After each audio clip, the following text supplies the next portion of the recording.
Pretty soon we should have another co-host on the stream. Polly Rotterman should be on her way. My flock is still asleep, so when she wakes up, we will bring her up on the panel. When it gets light, things should pick up around the rocket.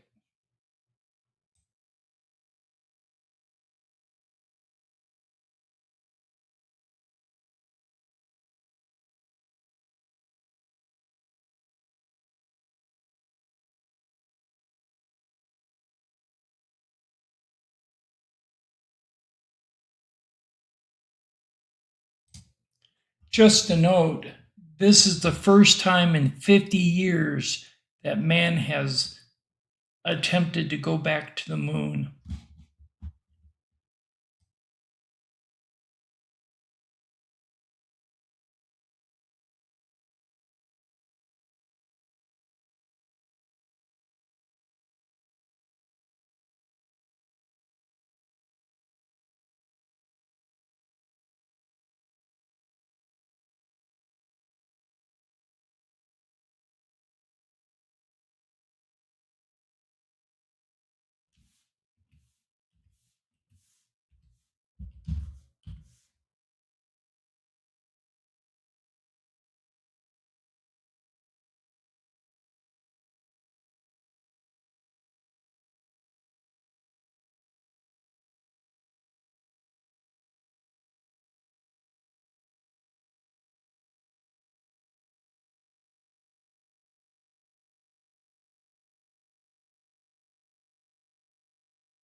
Hey, Polly. Hey, how are you doing? I'm doing okay. I've been streaming for over 2 hours now. Um, Sarah's Oh, sleeping. this is crazy. Well, I just came to join, and meanwhile, I will try to do whatever I need to do here to prepare for the next alarms. So, but I'm here, okay? I'm here. Yes, I'm I listening. wanted to tell you that Albert rescheduled because he has continuing family issues.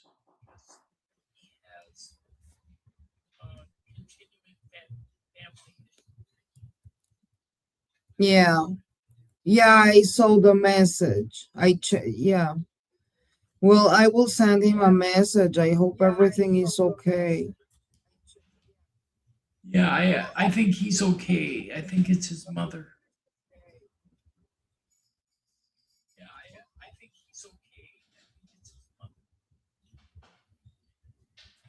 So we're waiting for the light to come up so everybody can see the rocket. Can you hear Okay. me, Polly? Yes, I do. I'm having an echo sound or something, but I'm here. So whatever you say, I'll be listening. I'm going to cook meanwhile. Okay? Okay, you go right ahead. And happy upcoming Passover. Thank you so much. All my prayers. I love you guys. Sarah's still asleep, so I can't bring her on panel yet. Okay, no problem. Try to rest. I'm here. I'm listening. Okay, no problem. Hopefully, we'll get more people on panel soon, but right now, all there is to look at is the rocket in the darkness. Launch Yeah. time is set for 6:24 p.m. Eastern Daylight Time, which would be 4:24 my time and 2:24 Sarah's time. So that's in how many hours? Well, for me, it would be So in that's in how many hours? 10 and a half hours.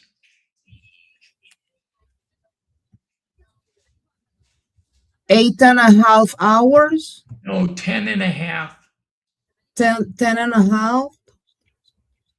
Yeah, four. It would be 4:25, 4:24, 4:25 my time, whereas it would be 6:24. Uh, let's see, my time central.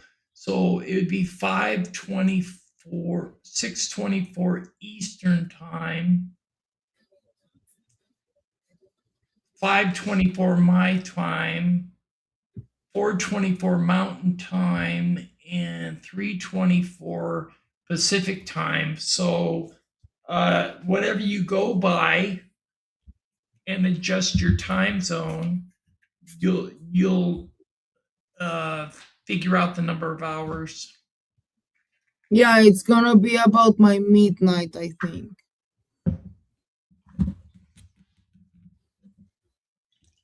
But Okay, this is the first moon launch in 50 years. I know. I'm so excited. I pray everything will go okay. For those of us who believe the moon launches happened back in the 60s, then it would be 50 years Right. or more. Um, for those of us, for those of the people listening who don't believe in the moon launch back in the 60s and the 70s, um, perhaps this is the first moon launch. And if it is, we all hope and pray that it'll be successful and won't blow up on the launch pad like the Challenger did when it took off. Yeah. So we all have good thoughts and prayers for the astronauts that are going to be on board the crew compartment. Now, I do know this. Back when they were trying to drum up support for the Artemis 2 mission, they asked the public if they were interested in having their names etched on a metal plate that would be attached to the crew compartment and would go up with the rocket.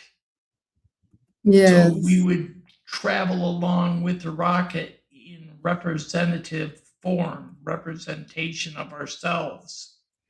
I signed up, and UFO Man will be listed on that panel on that crew compartment. That's so cool. That's Anybody who's amazing. listening, UFO Man, the original channel UFO Man, will be listed on that panel along with my real name. And so I have two names on that are etched on that plate. I don't know how small the etchings are, but it really doesn't matter. The idea is that your name is riding with the rocket. Oh, Tim, that's so sweet. I'm so excited. I appreciate that so much. You So made me Polly, so you're part of the happy. channel that's etched on the rocket. That's amazing. I love it. Thank you so much. Yeah, you're welcome. That's so cool. I'm gonna tell that to my boy. Yeah, tell them that. Um, Thank you so much. it's not UFO Man 2.0 or UFO Man Reloaded. It's UFO Man, the original channel that's on the etching, Yeah. which is fine because that's how I represent myself. And that's how you represent yourself as part of UFO Man. Oh, Tim, you're so sweet. Thank you so much. So you're going up with the rocket. Think about that. That's awesome. That's so amazing. When we went now to buy some groceries, some supplies, I was Yes. actually telling my boy, like, this is so amazing. Like there are, just a few people that can actually say that they saw the planet from outside. It's like having this amazing gift to be capable to see the universe from outside planet Earth. That's Right. such an amazing thing. But you Like, know what got us there? And I hate to say this, military advancements is what got our rocket technology. The V2 rocket developed by Germany is really what started NASA.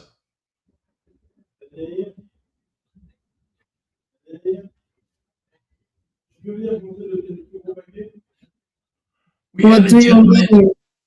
we had a gentleman on here earlier that said his name was Dan, uh, breaking news man.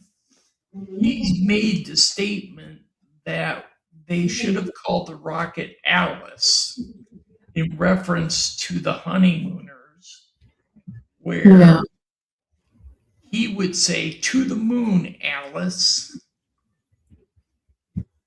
So I responded to him and I said, "You're funny, Dan. I remember."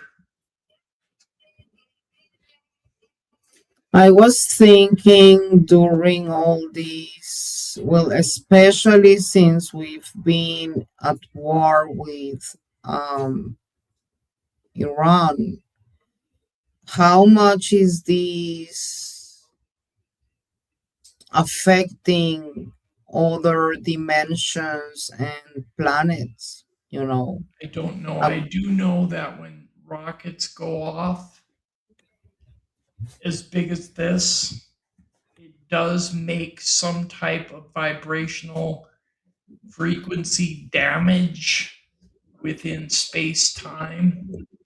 At least that's what NASA has said. I don't know for certain, but I have heard that from many researchers. well, I guess, especially now because the technology, these missiles, this is not like Hamas missiles. These missiles are exploded kind of almost outside planet Earth.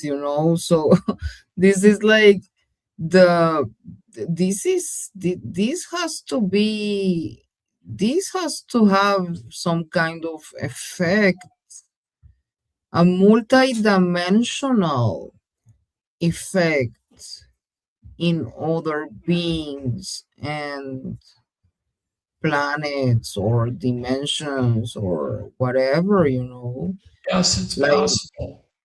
It's possible. and the more the technology is used not for the good things but for this kind of stuff, well, we are fucking not only our planet but the rest of the universe too. Right. I don't know. I think the rest of the universe is taking notice to what we're doing. And I think I that's why I UFO hope, sighting activity is increased. yeah. Well, I really hope they are watching on us and, kind of. I made a new thumbnail for Albert. Did you see it? Yes, I love it. It looks like him. The one with Monies the one end, Moxley with the white 5316 says entity, hi, right? Polly. What?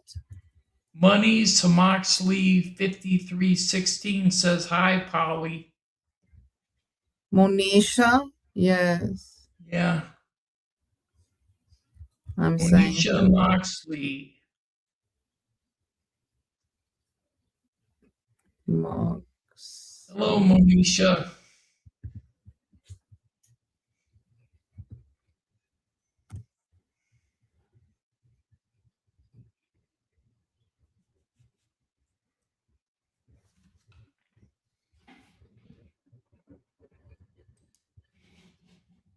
It's hard for me to type here.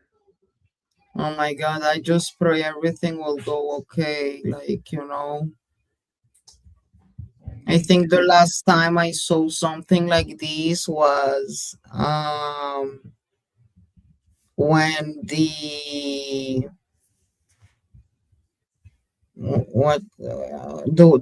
one that exploded, that we had an Israeli astronaut inside. I forgot the name. Um, Let me tell. Challenger? It Um, was Challenger that exploded.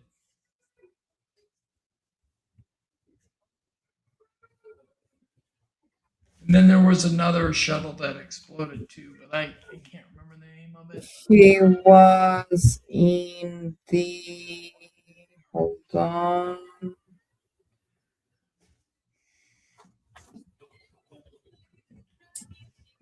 In the Columbia, Yeah, that's it.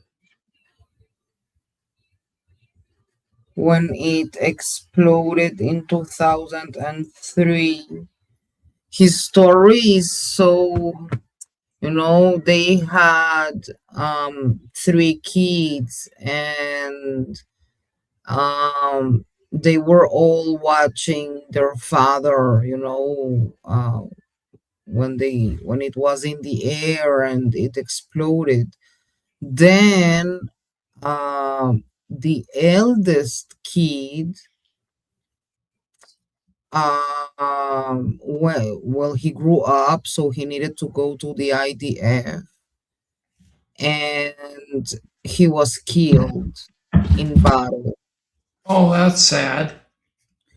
And then um, many years later, um, the mother died because of cancer, like, the depression and losing the husband. And I think and then she lost another one of her kids in battle too. That's So and she just got cancer and she died. I think it was too much for her. And so there is only one survivor from the Ramon's family. oh, that's sad. Yeah, yeah, it You know, was. history has a way of repeating, so hopefully this won't be a repeat. Odyssey 182, glad to see you back. Odyssey Sarah is 182 awake. was here earlier this morning.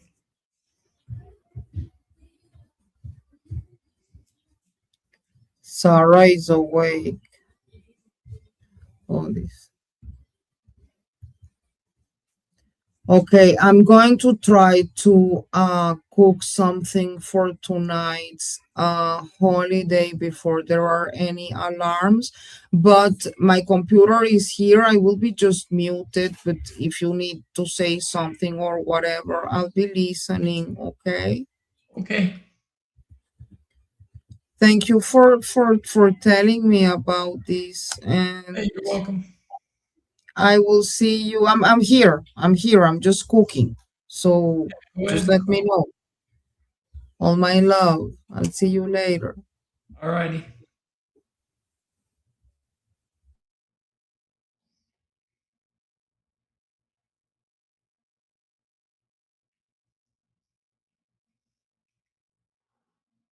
Launch time is 6:24 Eastern Daylight Time down in Florida. Um, so adjust your clocks accordingly. I mean, 6:24 Eastern Daylight Time would be 5:24 Central Time, 4:24 Mountain Time, and 3:24 in the afternoon Pacific Time.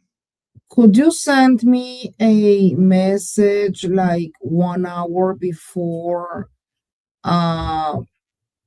if you're going to go like live, like 1 hour before the launch starts? Yes, I can do that. If you can, Sure, if you're able sure. to. If not, it's totally fine. I'm just, I can't believe it's already 2:30 here. Times here goes different now with the war, so I'm not really, conscious It's about only everything.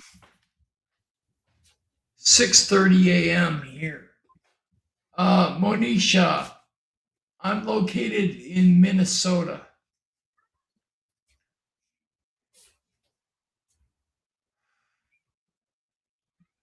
southeastern Minnesota. Mommy.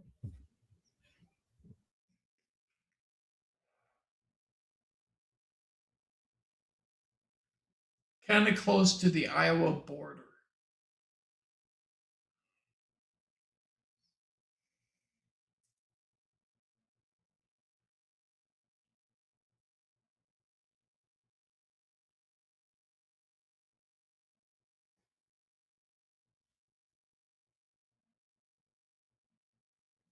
Well, Ohio, Monisha, has a lot of famous places for UFOs, especially Wright Patterson Air Force Base.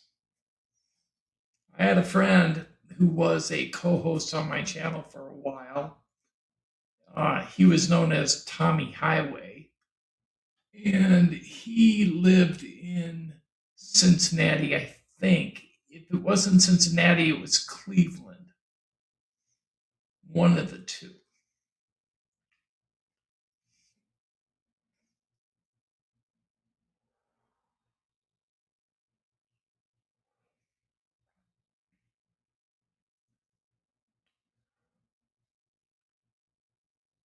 I've recently relaunched my channel. Um, since you're coming in from Sarah's live stream, I've relaunched my channel as UFO Man Reloaded. So if you get a chance, please go there and subscribe. I really need the subscribers because my other channel was hacked and I was locked out of the account, and I'm still working on trying to get it back. I had 50,000 subscribers on that channel, and I'm starting over from scratch on this one.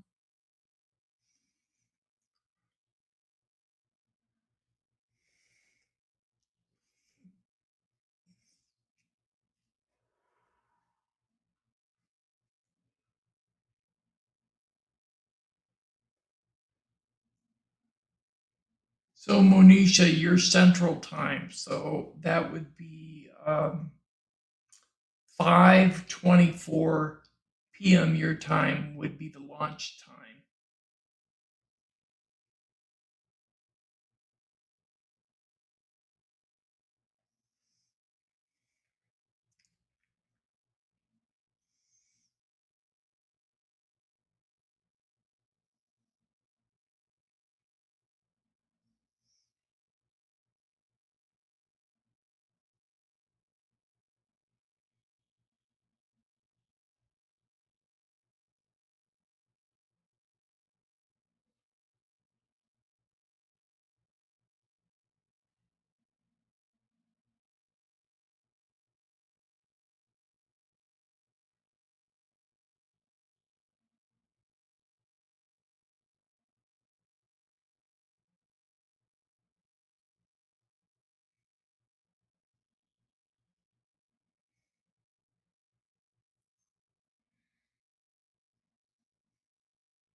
Monisha, I don't know what she's cooking exactly. I can ask her. Polly, Monisha wants to know what you're cooking for Passover.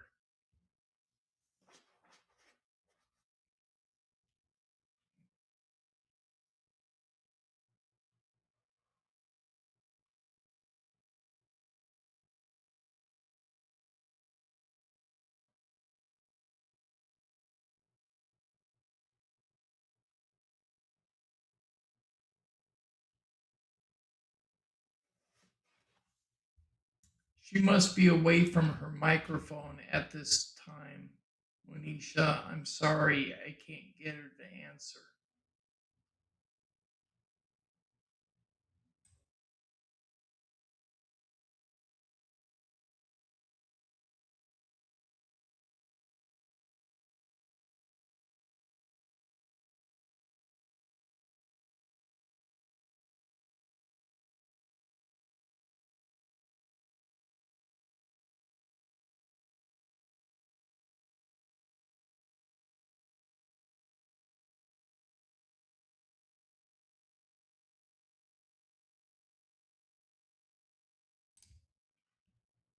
When I go back in my stream or on Sarah's channel, I'll have her make you into a moderator.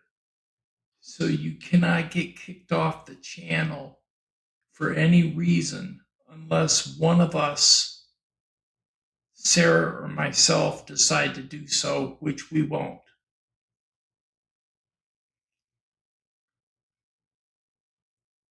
So that will protect you from anybody kicking you off the chat.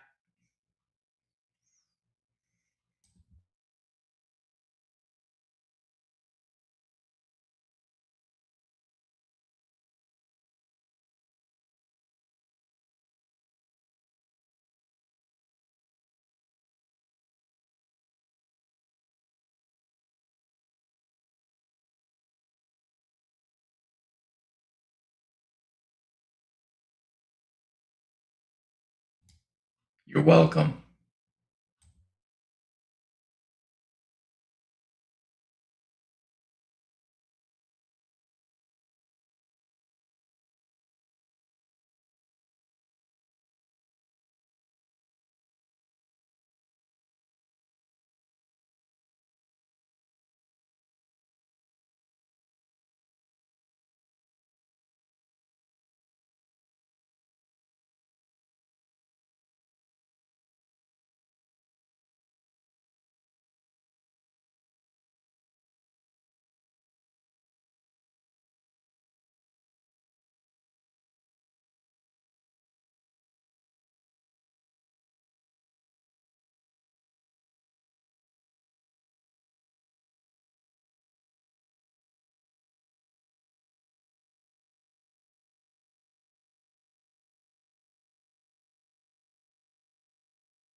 The launch of the Artemis 2 rocket to the moon is in 10 hours and 24 minutes Central Daylight Time. So that would be 5:24 p.m. Central Daylight Time. Otherwise, 6:24 p.m. Eastern Daylight Time, launching out of Florida.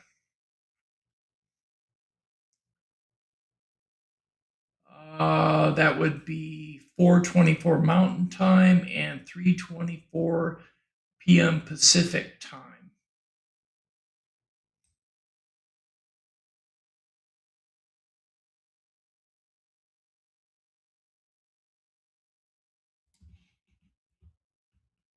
Same to you, Monisha. I hope all is well with your family and your extended family as well.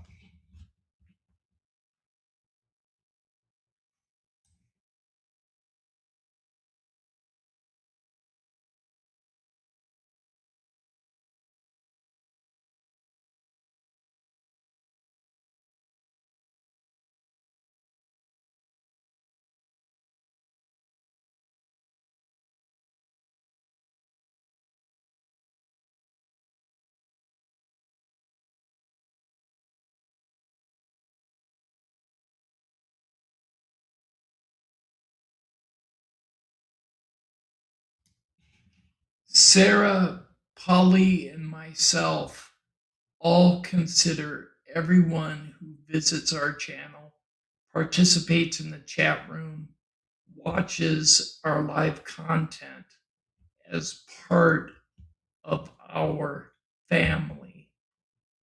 So you are part of our family.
Good morning, Samo Rockstar. How you doing? Samo, great to see you. Great to see you all joining. Hey, This is a Polly, huge event. Monisha wants to know what you're cooking for Passover. Oh my God, I'm just making so many things. Well, there, we just cannot eat bread or, how do you call that? Um, oh my God, I just forgot the name in English. The thing with what you make the cakes, Right, okay, so anyway, there are things that we cannot eat. Okay, we're kind right, of commemorating the times when Moses got all the Jews from Egypt, and we were slaves. And so he got us to the Holy Land. And this is what we are commemorating today. All my love to you too, Samo. All my love. I love you very much. And yes, flower. Thank you, Monisha. Flower. Thank you.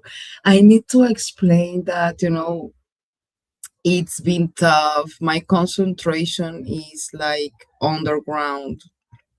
Um, I've been running from shelter to shelter in the last month, every single day, many times a day. And so I'm trying to keep up with everything, between alarms. We try to still have a normal life and cook for our kids and go to work and, um, So I'll be doing right now. I want to make some French toasts for my boy with chocolate and maple. But for tonight, I want to make some chicken with vegetables and rice and I wanna usually we celebrate with the whole family and we sing and we read the story about the way we got out of Egypt back then and we got to the Holy Land. And it's beautiful, it's a family holiday, but right now, we are all kind of preparing more for a complicated day. In the other side, they know it's an important day for us. And so, since this morning, they've been firing a lot. Till now, I think we've, uh, there have been like 10 attacks since midnight.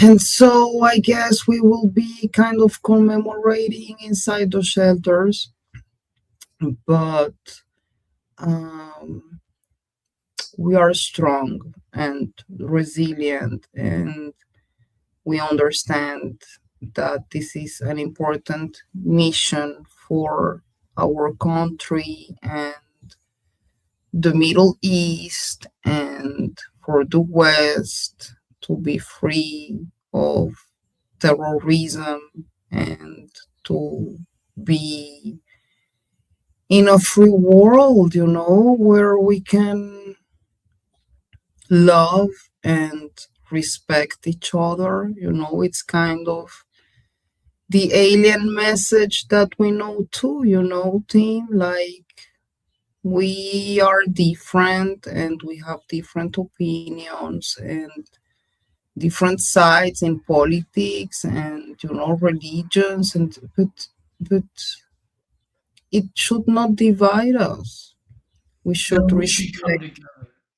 Exactly, we should love and respect each other the way you are, just by the fact that we are human beings and go back to be more humane and empath with others and try to think in a better future for Right. Hey, I our gotta kids. respond to Samo Rockstar. Chicken schnitzel with some spinach and mushroom sauce and squash and butternut. There's your menu, Polly. Oh, Exactly. that sounds so good, man. You're making me hungry, Samo Rockstar.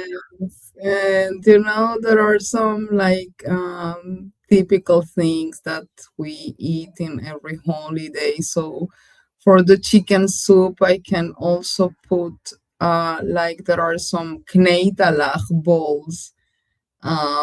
It's like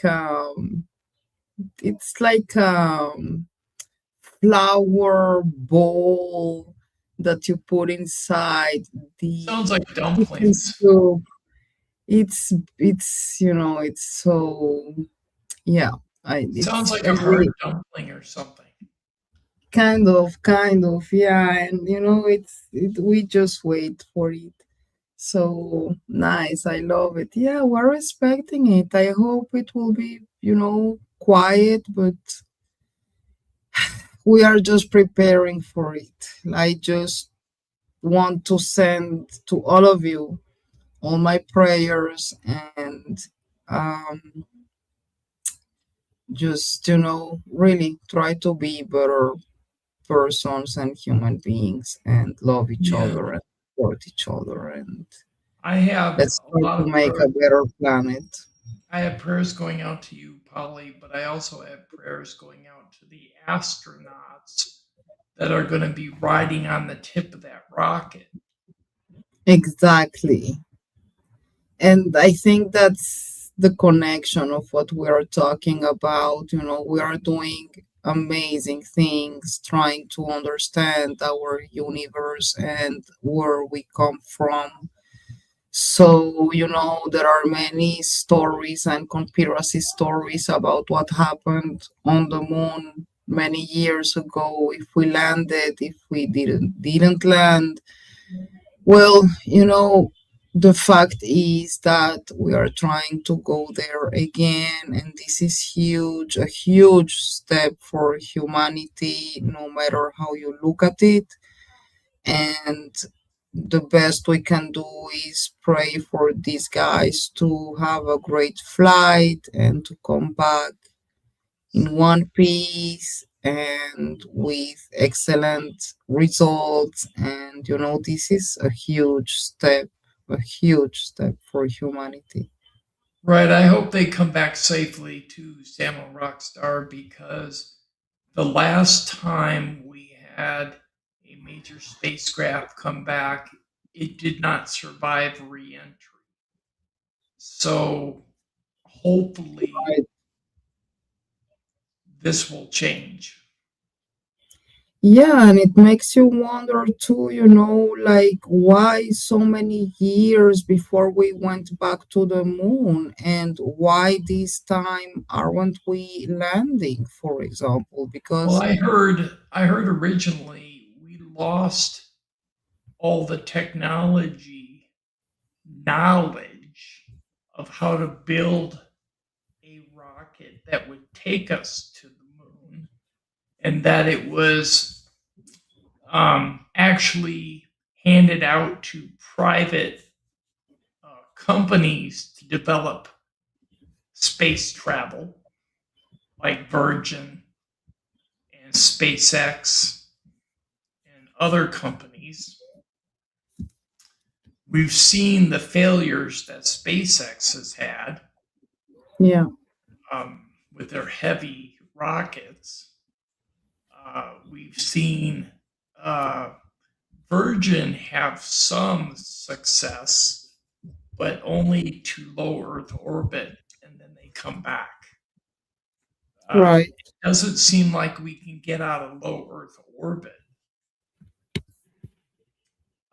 So this is a real breakthrough. It is. It is.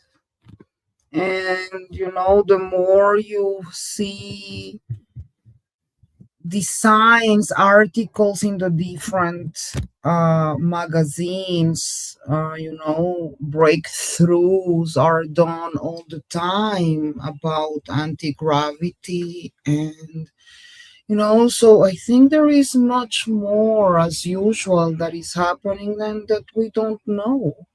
I watched. And I gotta tell you this, Polly. I watched a video last night of a small time scientist that claims that he has discovered how to create anti gravity. And he was showing how he could elevate objects in his laboratory. And you could see it on a video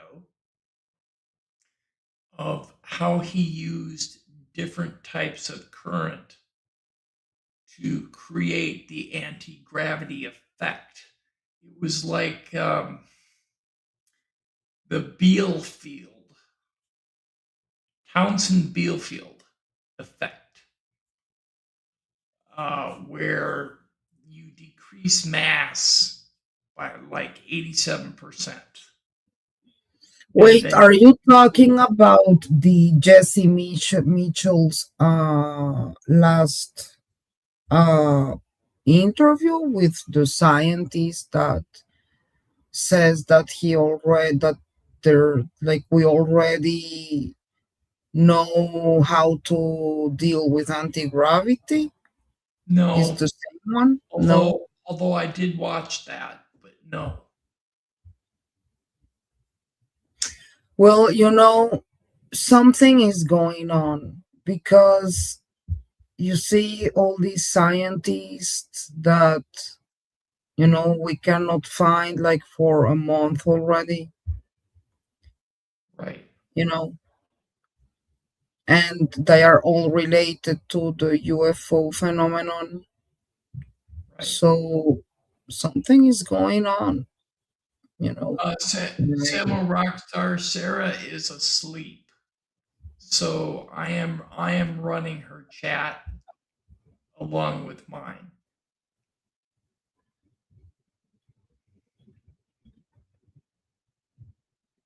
I was just answering. Yeah, Samo, they tested the astronaut suits, and I read also an article about they were testing, the sun. They were some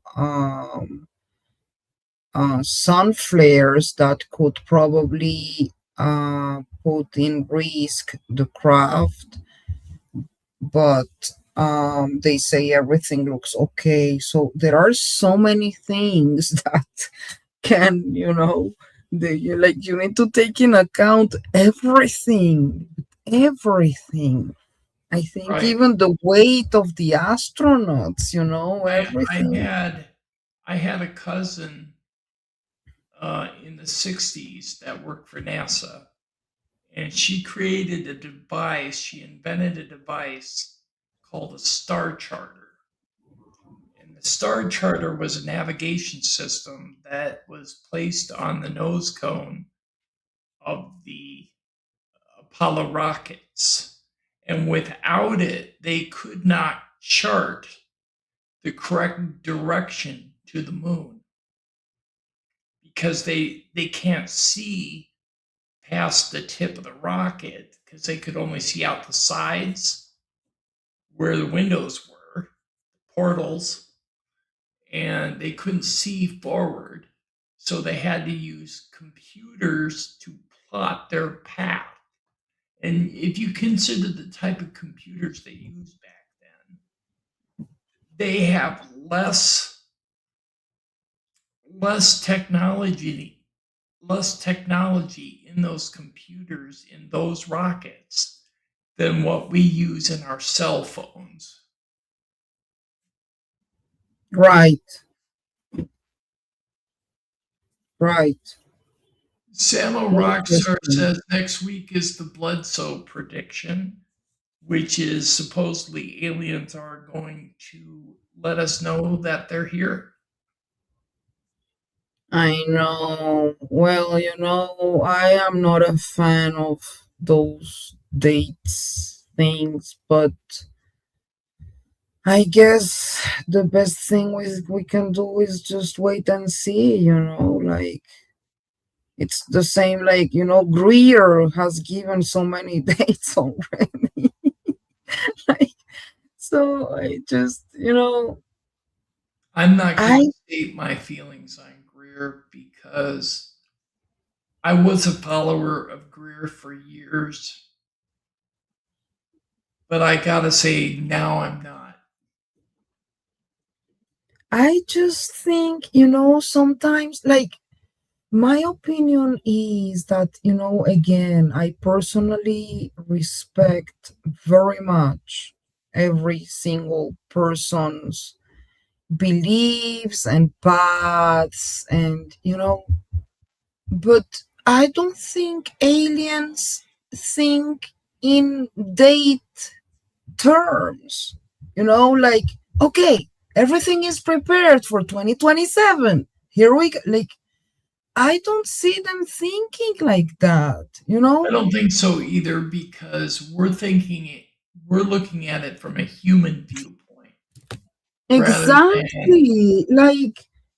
a If non-human element. anyway, time, if we talk all the time about time and time don't exist, and so like like no, I just feel that put some kind of expectation on people that should not be there because we don't really know the way the aliens think and the way they see and feel about disclosure and if they are involved in this or not, and the way if this is planned or not, like, so all those dates, other than confusing people, in my opinion, they also make the stigma more big about the phenomenon because it sounds like Nostradamus talking about something that might happen.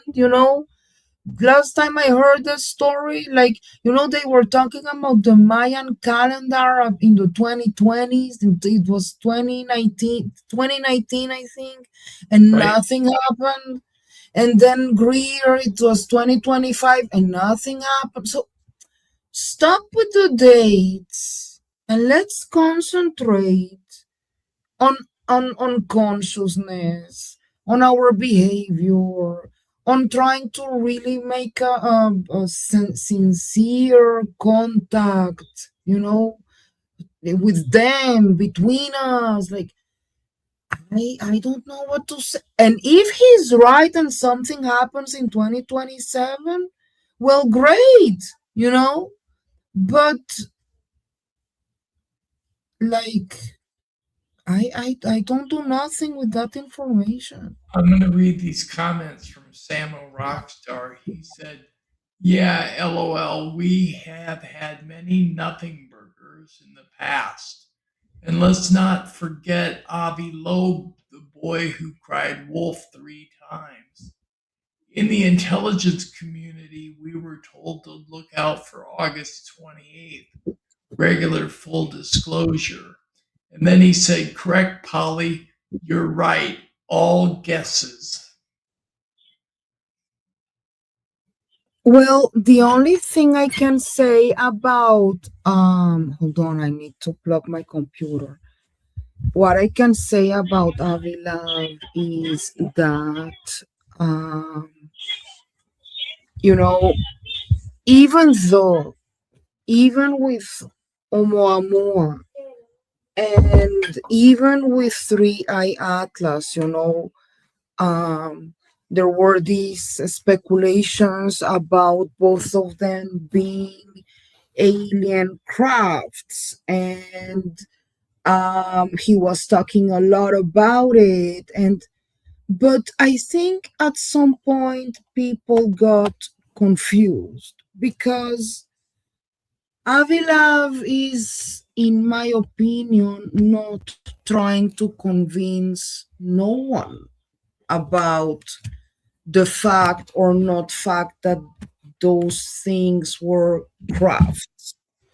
He Right. only saying pay attention because what we are seeing, Oumuamua and Three Eye Atlas, are both of them things that we never saw before in our lives, in the story of human history.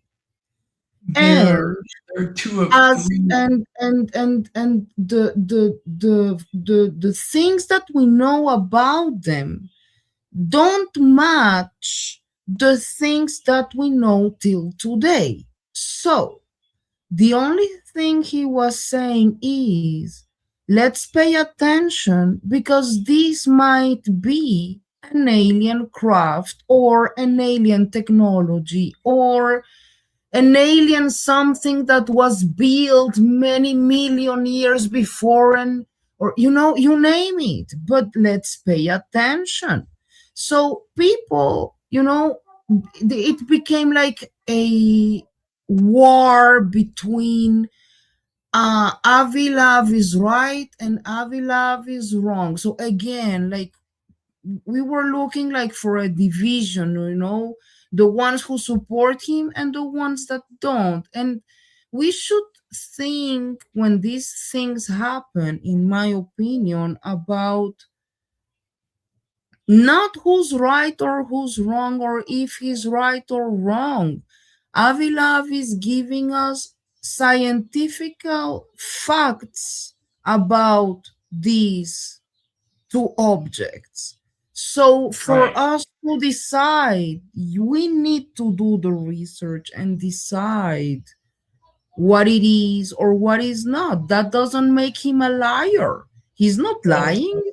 He's it doesn't. giving us scientific facts. But Now, there the is thing one thing I is want to that we say. should look at it as what are the consequences for the human race? Because Three Eye Atlas and Oumuamua won't be the last ones visiting around us. There will be more coming. And I don't want to think about it, God forbid, there might be one coming towards planet Earth. So instead of laughing at his scientific facts, we should be thinking, how do we prepare in case of, even if it's an alien craft, what should we do? You know? I actually watched a video where some credible remote viewers, remote viewed Three Eye Atlas, and they claimed that it was an alien craft. They didn't say what was on board it, but they said the reason why Avi Loeb was espousing the idea that it might be an alien ship is because when it passed Jupiter,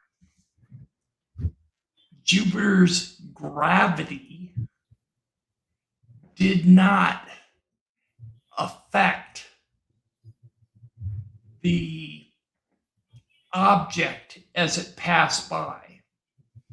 Every other comet or rock that passes by Jupiter usually gets pulled into the atmosphere and broken up because of the immense gravity that extends outward for miles.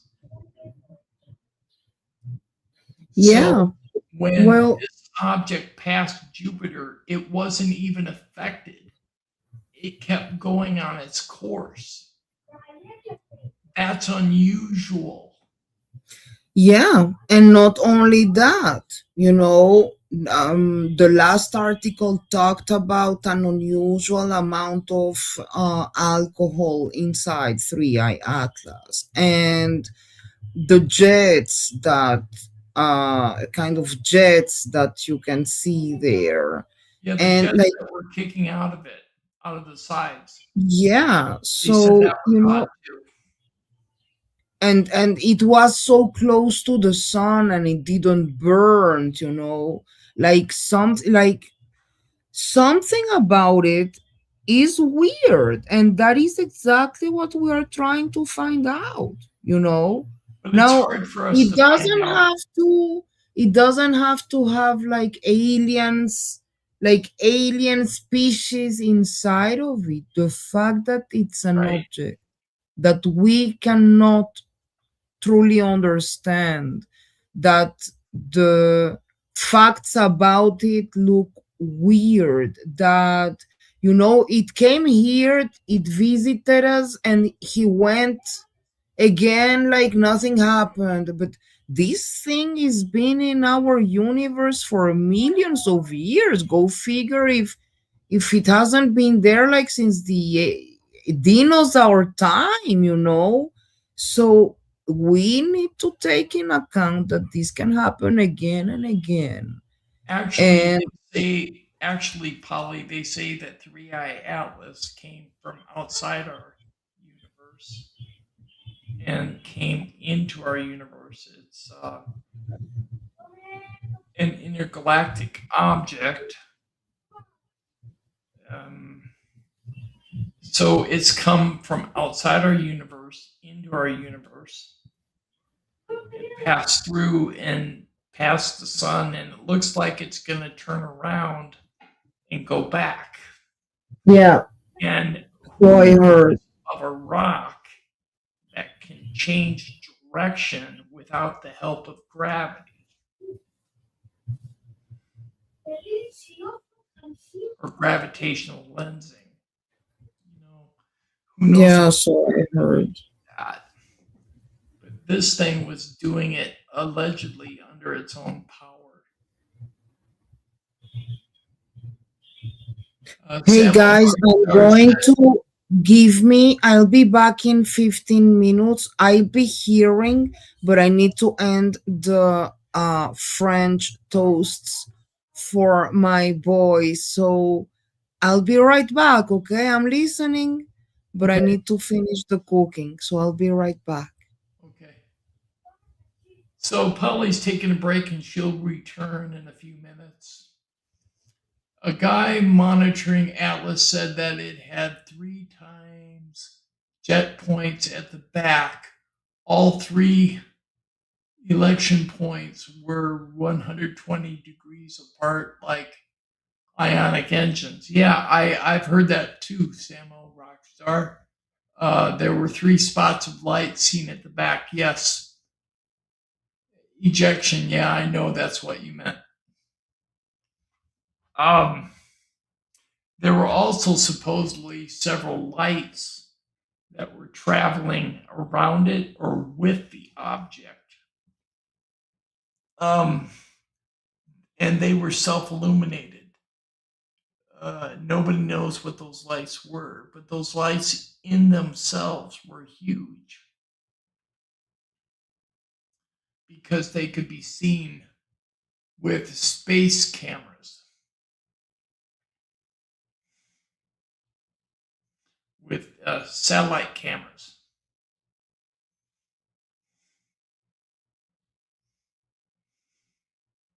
and the James Webb telescope.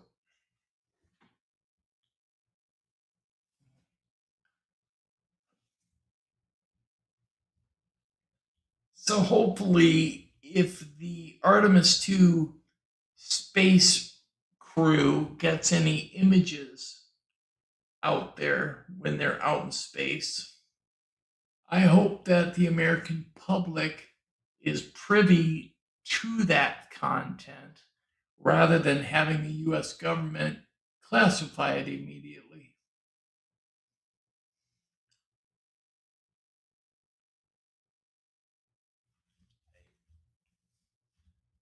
I agree, but because of all the things going on here on Earth, that's why a lot of satellites are pointed down rather than up.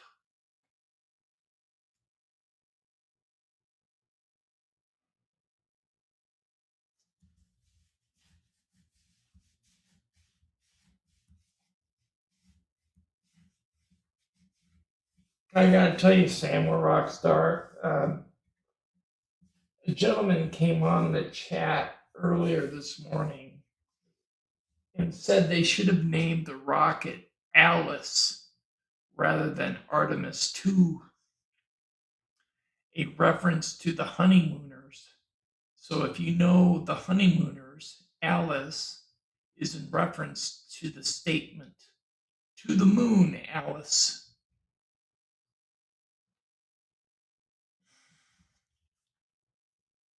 Which I found quite funny.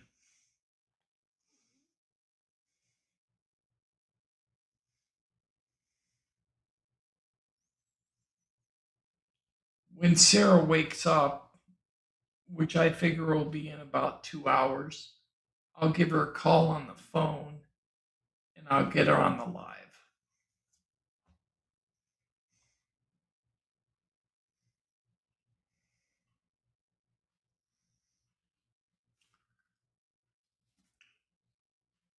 Yep, she's snoozing. She said it was cool there last night, so she was getting a good night's sleep.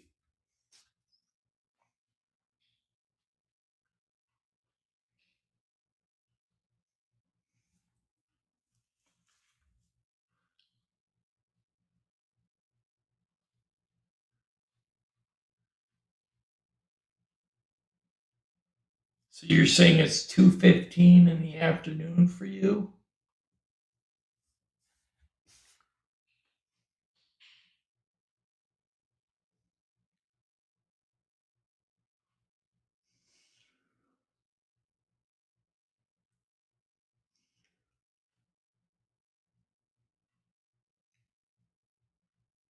Where are you located, Samo Rockstar? What country do you live in?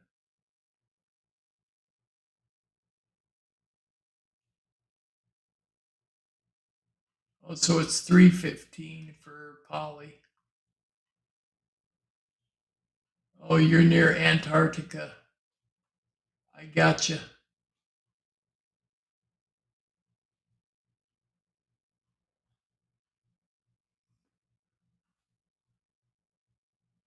Durban.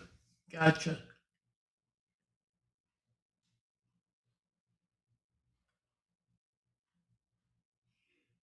Well, that's a long way from where I live. Is it cold there right now? Hmm.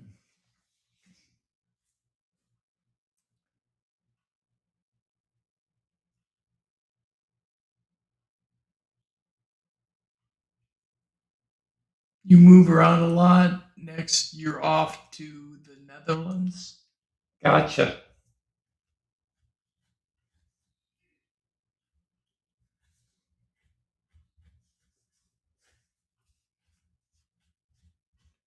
Well, at least you get to see the world.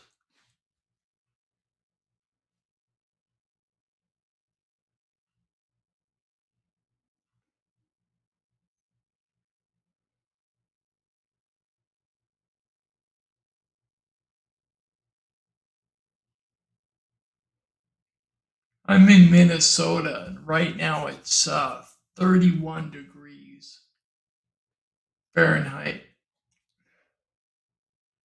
So I would guess that would be probably around 14, 15 degrees Celsius.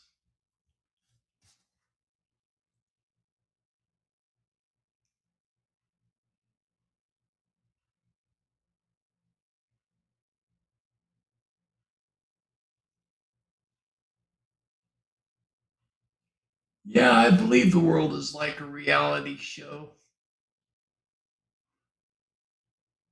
Monisha, I agree. I wish I could travel too.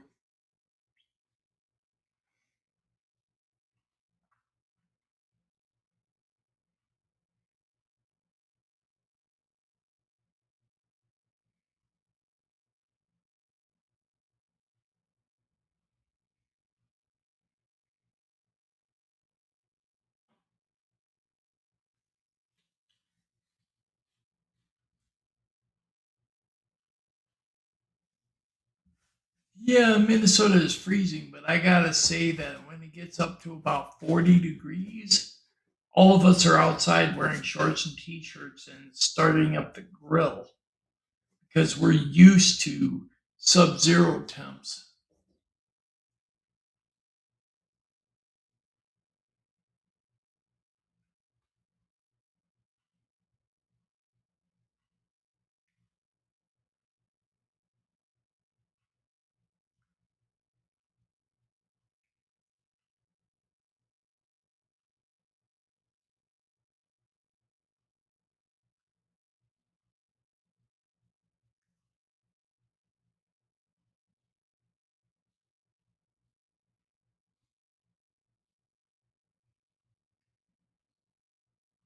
I love barbecue. Barbecue is one of my favorite things in life, especially ribs or chicken. Mm-mm-mm.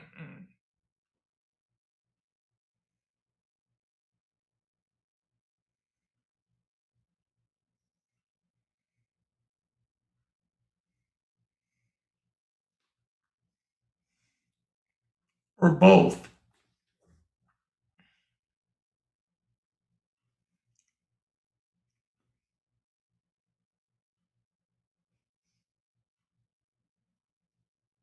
Part of the rocket is looking a little clearer now.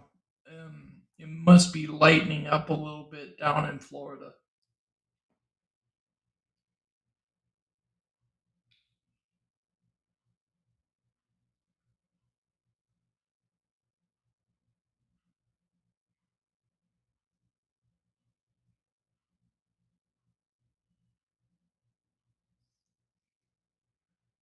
Well, that's pretty cool that they have a dining area in the butcher shop.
The other streams are the Artemis 1.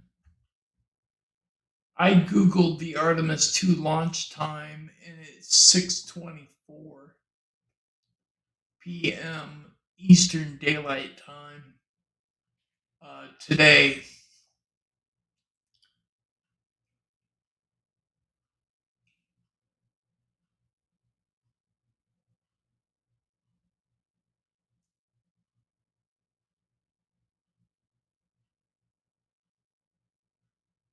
6 kids, Monisha. Wow, you got a boatload.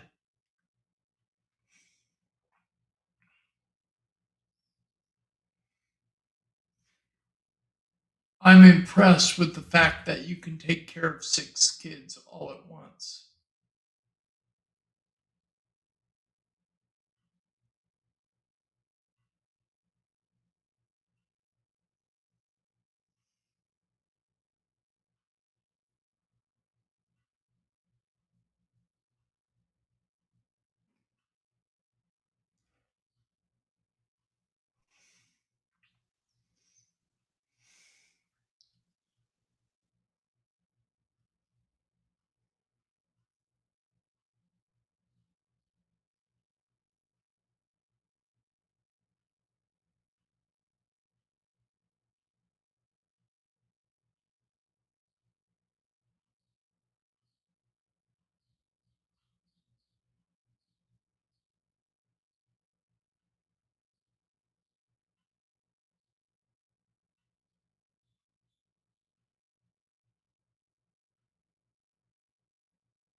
You're making me hungry too, but you know what you're missing? You're missing sauteed onions and mushrooms too, man.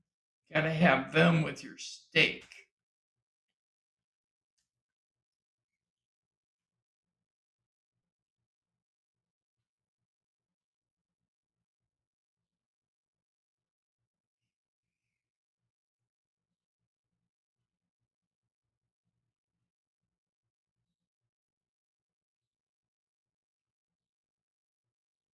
You like mushrooms?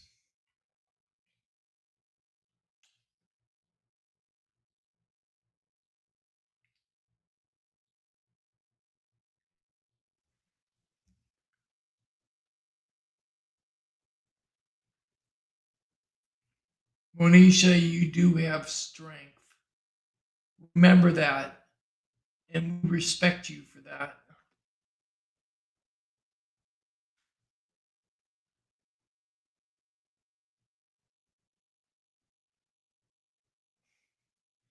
Well, Samo, now you're going to have to go and make some.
I'll be right back, guys. I'm going to go and check on the feed and see if it's still live where I'm accessing it. Um, and I will be back live on the mic in about 5 minutes.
Guys, I'm just checking the Artemis 2 live feed so I can bring it to you up to date. I think the Associated Press one may have ended.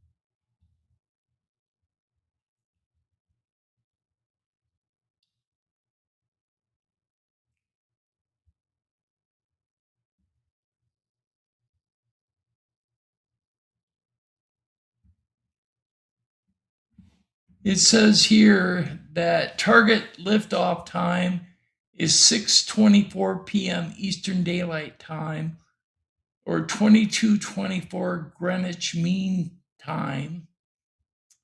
Launch window is 2 hours. Liftoff could occur anytime between 6:24 p.m. and 8:24 p.m. Eastern Daylight Time on April 1st, which is today. If the launch is delayed beyond that window, the next opportunity is a 2-hour window starting at 7:22 p.m. Eastern Daylight Time on April 2nd.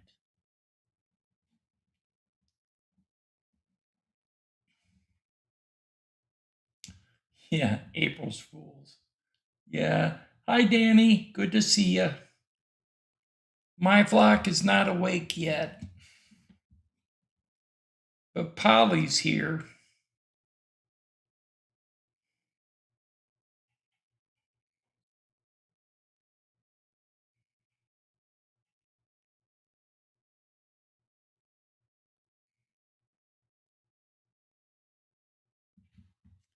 Yeah, April 2nd is the next window of opportunity at 7:22 p.m. Eastern Daylight Time.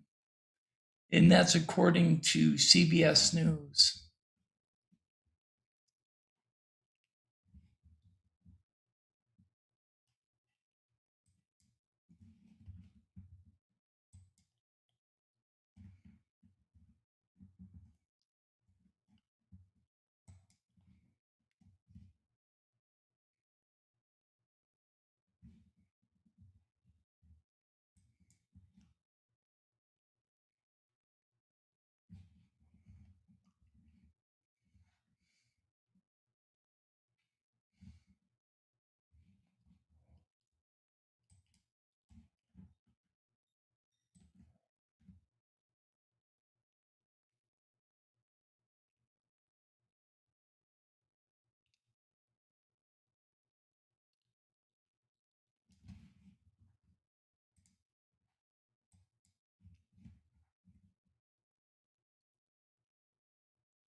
Here's the updated imagery for the rocket on the launch pad down in Florida.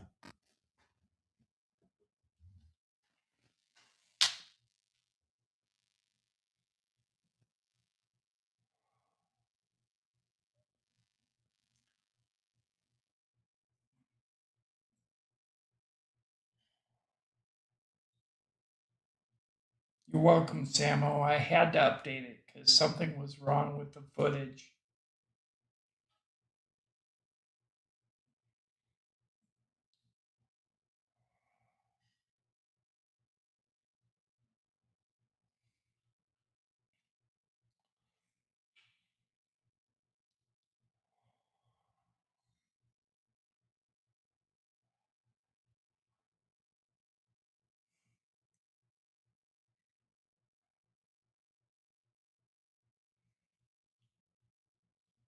According to the weather reports at Kennedy Space Center, they say it's 80% favorable for launch today.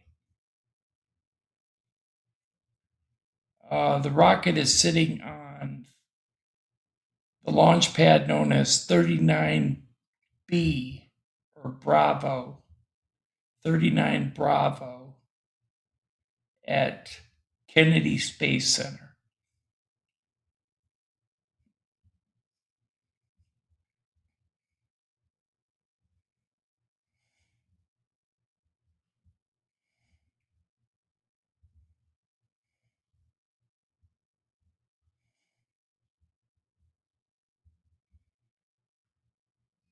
Danny, I've been up for 3.5 hours streaming this.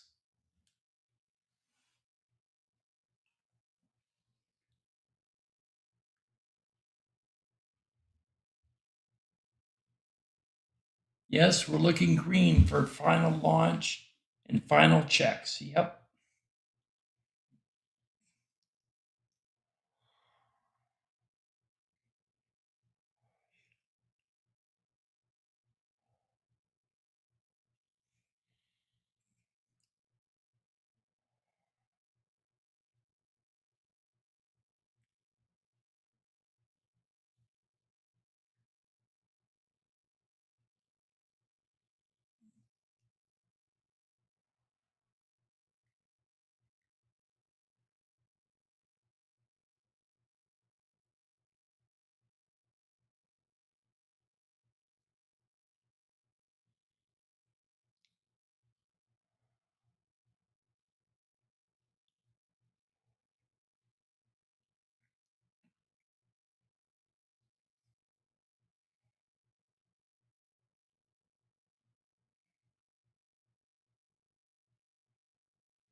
I agree with you. We are sleep deprived.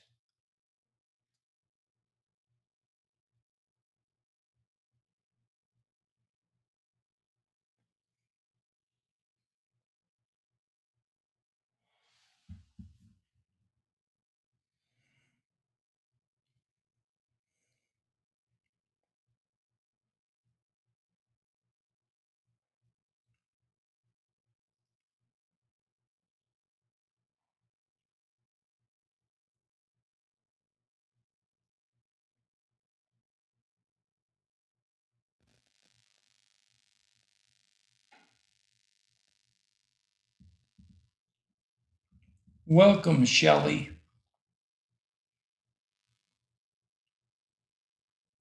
Polly's cooking at the moment, so she is muted.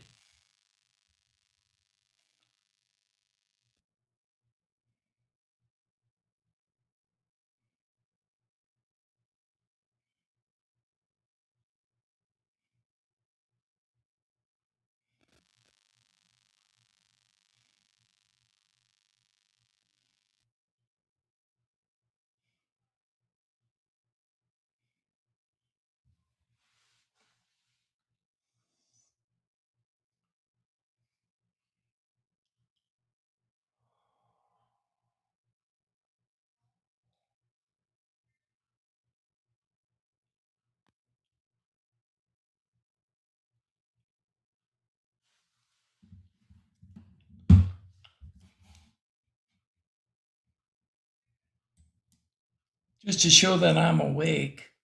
I am awake. I want to say hello to everybody. Thank you for coming to the chat. Thanks to everybody who's watching online. I appreciate your attendance. This is a moment in history. First attempt at the moon in 50 years, if you believe that the first moon landing was legitimate or the first moon shots were legitimate. If you don't, that's fine. But this is an attempt at the moon with the Artemis 2 launch. I don't know exactly what their game plan is, whether they're going to orbit the moon and drop supplies onto the moon's surface, whether they plan on actually landing with a lander, or whether they're just going to orbit and then return to Earth.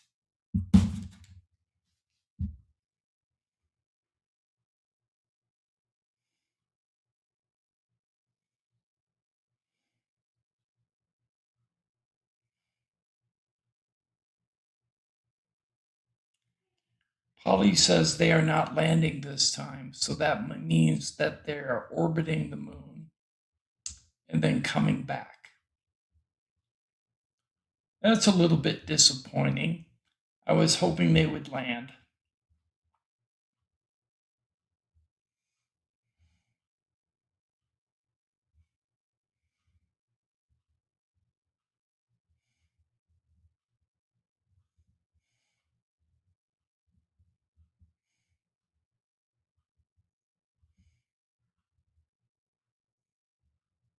Me too, Shelley. I'd like to know what they're doing up there as well. I mean, they spend billions making this rocket, and then all they do is circumvent the moon and come back. That's like going to the store without purchasing any food. What's the point? I understand it's a test run.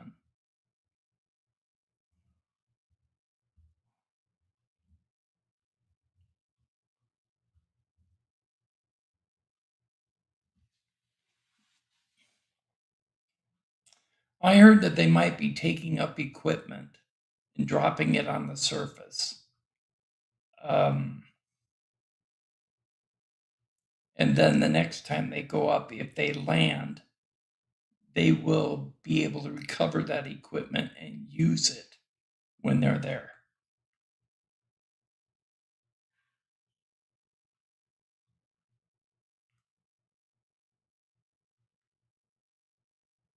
Right? I do believe they have a different mission that they're not telling us. I do agree with that.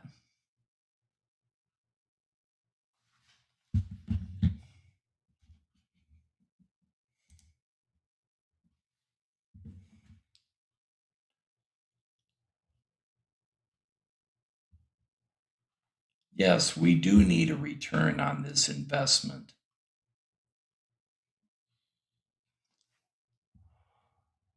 I mean, if NASA wants to rebuild its credibility, they're going to have to show us something that is credible.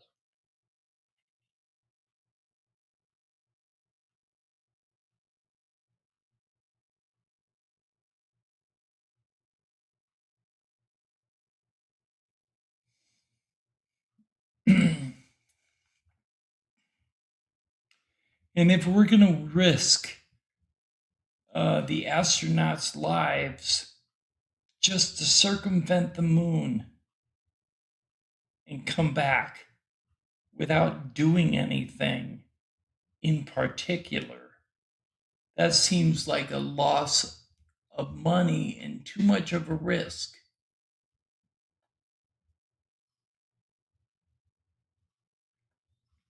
Yes, Shelley, I agree with you. There's always a risk.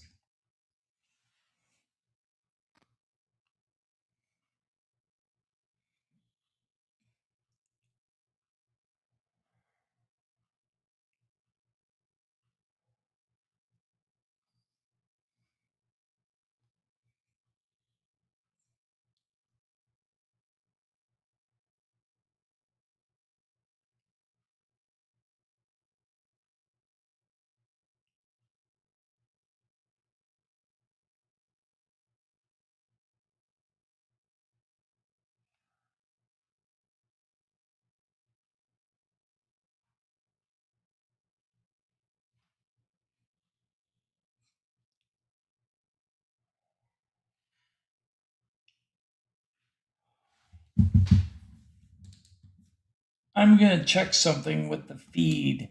So I'm going to pull the feed off of the live stream for a second, and I will get back to all of you shortly.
I knew it was light in Florida.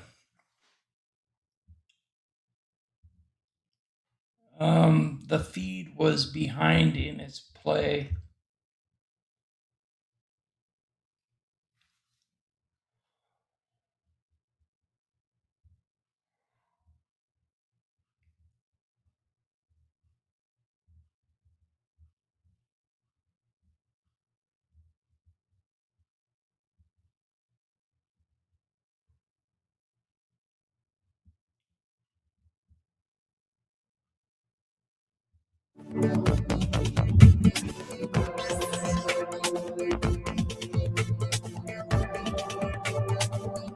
Europe, the Americas, Asia, and the Pacific departments.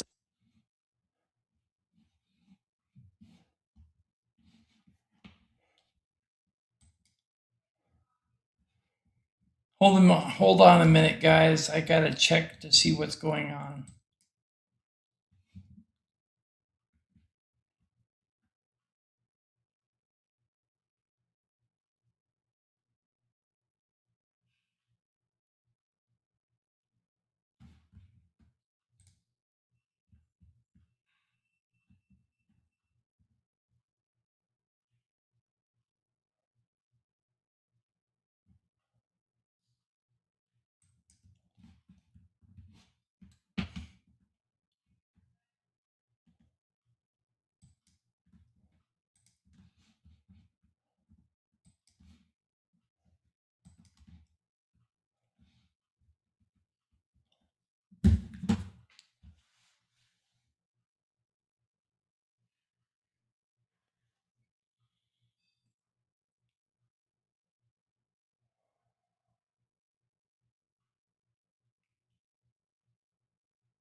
You would think, Samo, that they could have used an AI space drone.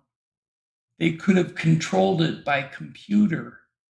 It would have gotten there and back easily. So they're doing something else where the human part of the mission is necessary.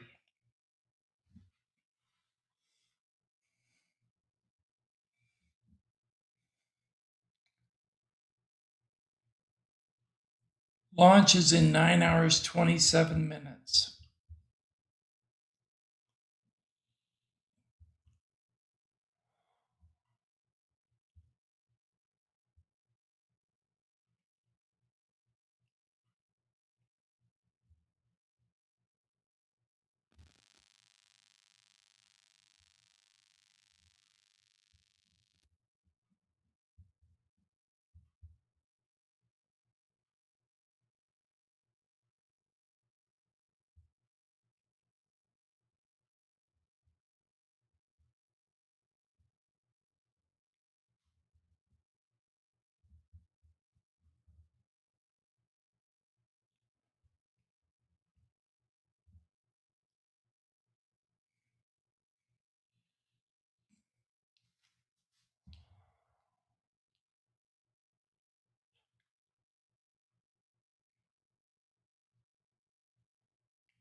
Seems like a This is much Artemis Launch smaller Control. If you control are room. just joining us, we are currently 9 hours and 23 minutes and counting from the opening of today's launch window for the Artemis 2 mission. I'm Antonia Jaramillo in NASA Communications, and I, along with our fellow commentators, will be taking you through the rest of today's launch countdown, as well as the rest of the Artemis 2 mission. NASA will be providing 24/7 live coverage, starting with our propellant loading operations that is currently underway and will continue all the way through our splashdown operations. Now, the Artemis launch team, which you just saw there on your screen, they are in the process of loading cryogenic or super cold liquid hydrogen and liquid oxygen onto the SLS, or the Space Launch System rocket. That's a view of the rocket right there at Launch Pad 39B. where it will lift off for the agency's Artemis 2 mission. Now, Artemis 2 is a test flight.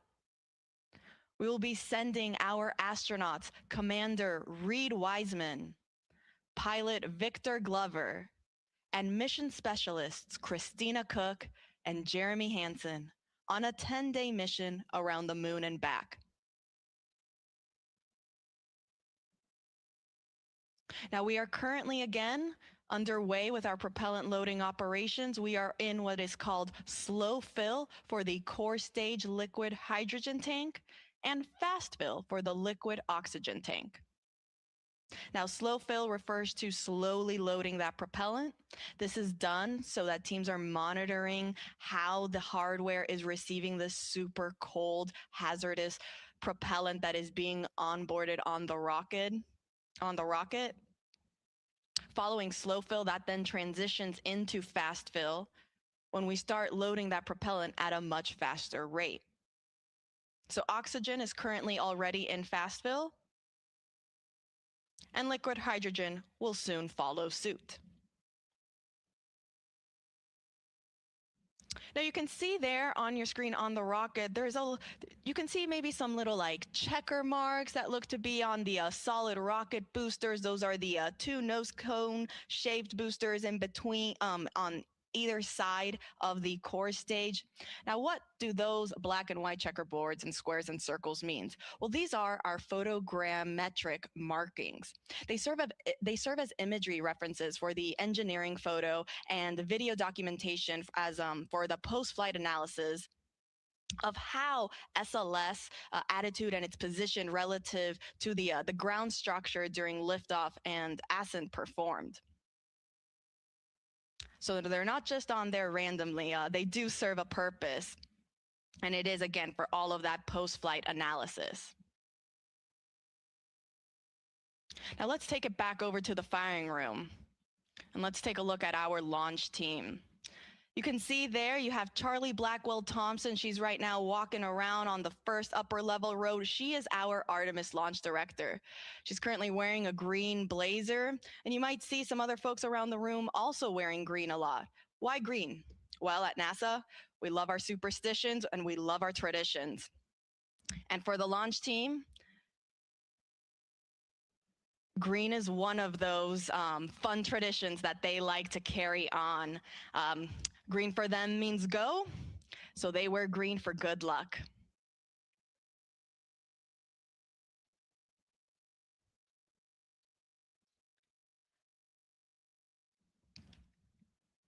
Now, the launch team, they communicate with each other via these communication channels to update how we are in the countdown. I'll be monitoring those loops and I'll report out as each call out is made.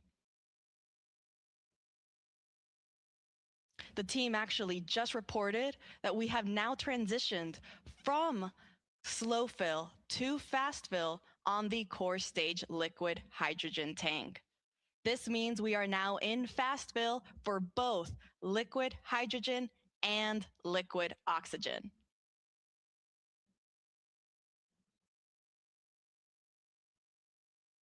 Now, following fast fill, teams will then transition into what is called topping. Topping just refers to finishing up the last little bit that is needed to get to 100% level on both tanks. Once we finish topping, we will then enter what is called replenish mode. And this means that the teams are just constantly replenishing these tanks to maintain 100% flight level. This is done because as the temperatures of these liquid propellants naturally warm up throughout the countdown, they will start venting off into a gas state. And so because of that, the teams want to constantly be replenishing the tanks so that they're not losing any propellant and we're going down from that 100% level. So again, we are now in fast fill for both core stage liquid hydrogen and liquid oxygen. On the upper stage, meanwhile, we haven't started our propellant loading operations there. I will report out once that process is also underway. Teams will first start with chilling down the upper stage liquid hydrogen tank. And because the upper stage is so much smaller than the core stage, it actually gets to skip a step in its propellant loading operations, and it goes straight from chill down to fast fill. And really, this is done again because of the sizes of these tanks. On the core stage, you have the liquid hydrogen tank that fits roughly 537,000 gallons of liquid hydrogen. The liquid oxygen tank, meanwhile, holds roughly 196,000 gallons. In total, that's about 733,000 gallons on the core stage alone. On the upper stage, meanwhile, the total amount of propellant is roughly 24,000 gallons, so significantly smaller. And because of this, they are able to go straight from chill down into fast fill.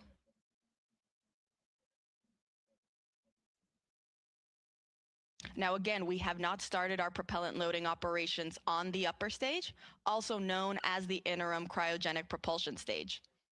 I'll report out once that process is underway.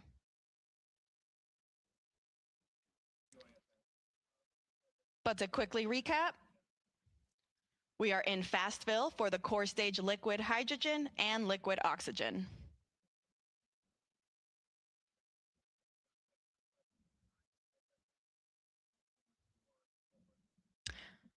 Now, all of these tanks on both the core stage and the upper stage are going to feed the engines underneath those both stages. On the core stage, there are 4 RS-25 engines. You see them there on your screen right there. So both the liquid hydrogen and the liquid oxygen tank, they feed those 4 RS-25 engines that start at roughly T minus 6.36 seconds until liftoff. That's when they get ready. And then on the upper stage, the liquid oxygen and liquid hydrogen tank feed that one RL-10 engine.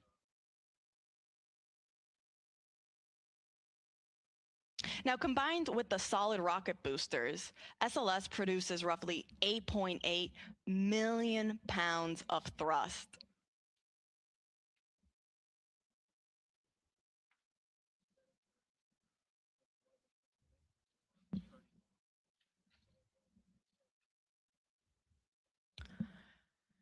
In total, it is 322 feet tall, taller than the Statue of Liberty.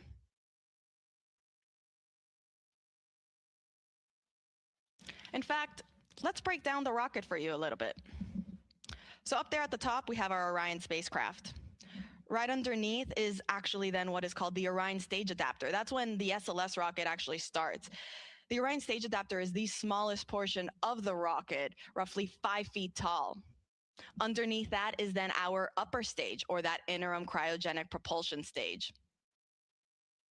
Then you'll see this nose cone orange shape underneath. That's the launch vehicle stage adapter. It's actually enclosing part of that upper stage for protection.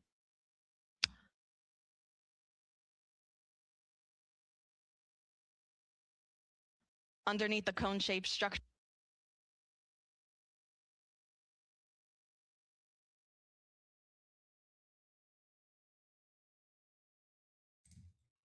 I'm trying to eliminate the commercial.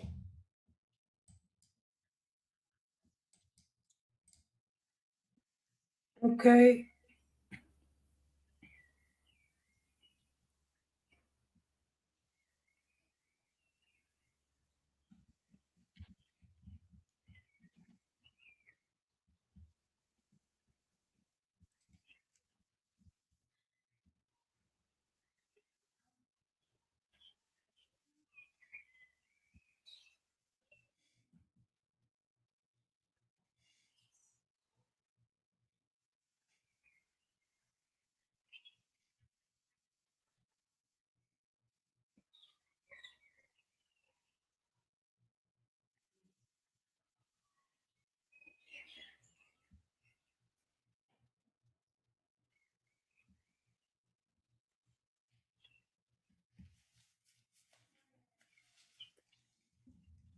The sequential missions were given alphabetically designations. Did you know that?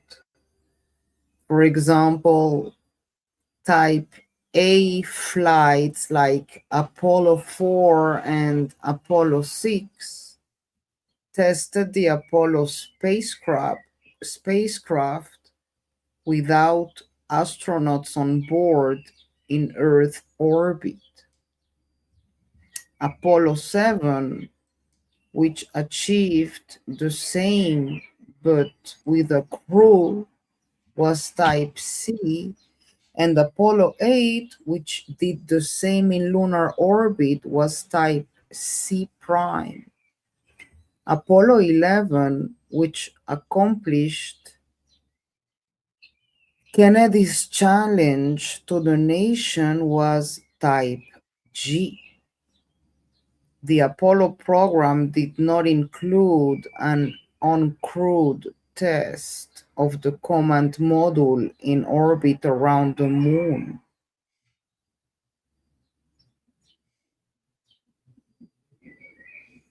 That flight profile did not occur until Artemis 1 in 2022.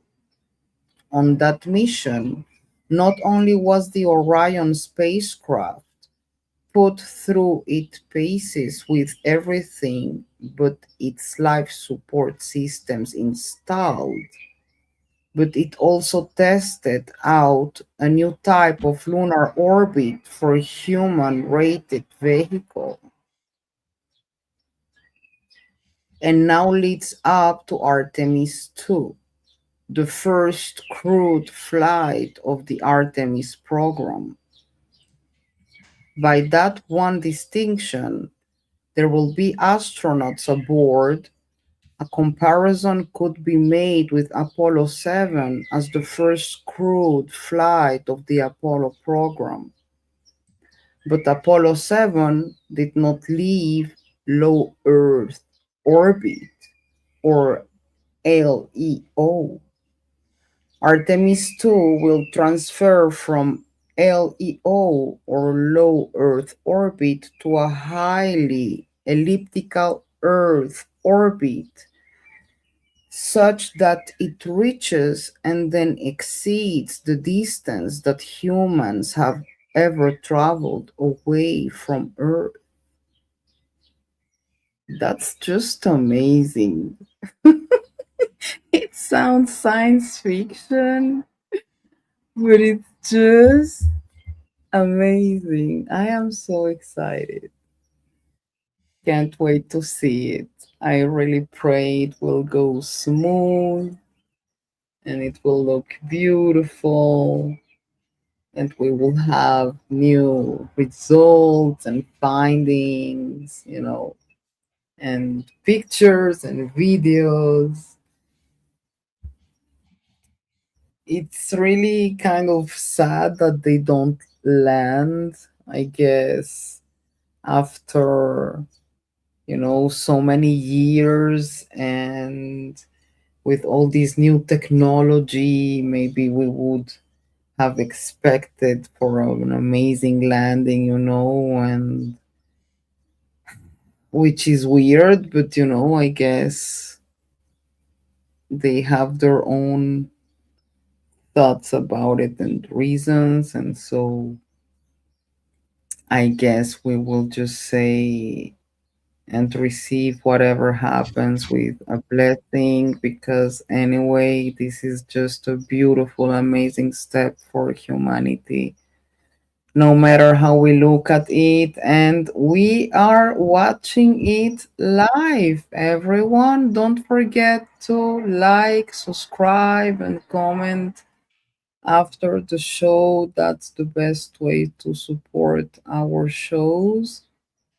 And we are part of history. This is amazing, when we hear talking about back then the moon landing, and we say like, oh my god, I would have loved to be there and see it. Well, now we can see it. Unfortunately, maybe not the landing, but still, this is huge. So grab your popcorn, and if you have any questions, or just let us know in the chat. Put it in caps lock, so it will be easier for us to catch you up.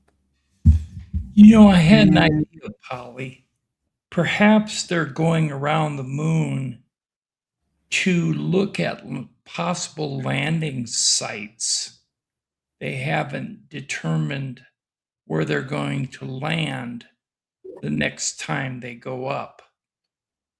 So they could be checking out possible landing sites.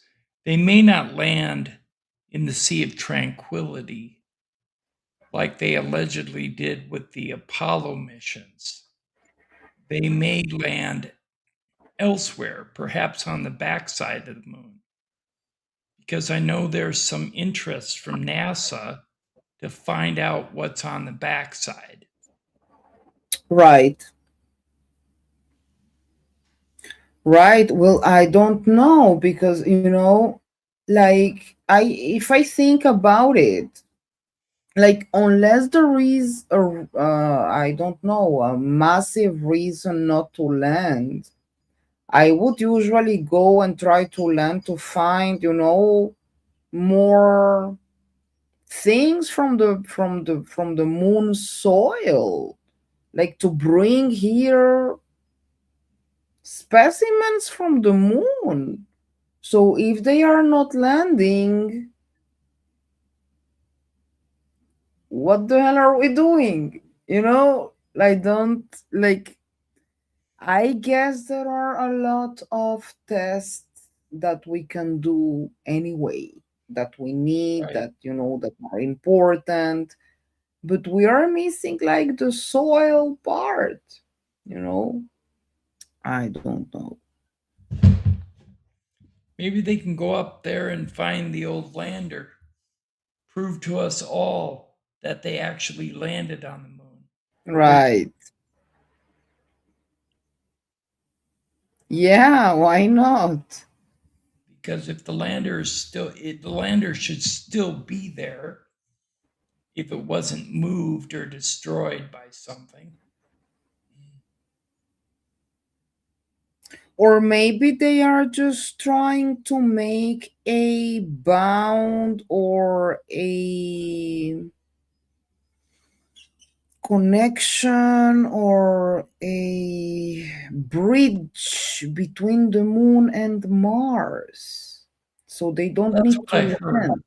I heard they want to put a moon base up eventually and use that as a jumping point to get to Mars. Because listen what's written here.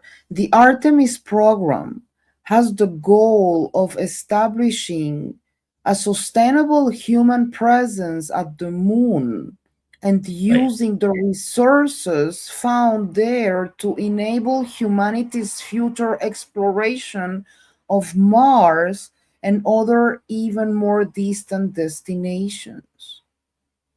right, So the aim is not just to send astronauts to visit the moon, but to set up a base near the South Pole.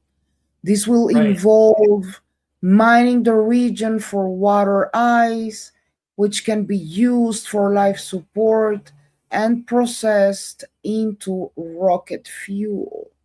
right. I've heard that. Yep. Interesting. And the reason why they're going to the South Pole is they found out that the South Pole is covered in ice. So they will have access to water.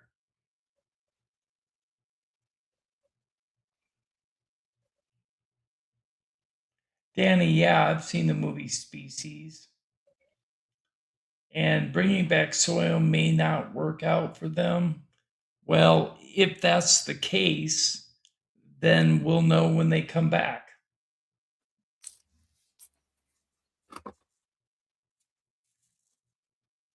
Shelley is also saying that the um, aliens on the moon are not going to be happy about it. Well, we were talking about it, like, go figure if there are bases and aliens in the dark side of the moon, and go figure if there are even um, deals between the government and the aliens about if whether we are allowed even to go there or not.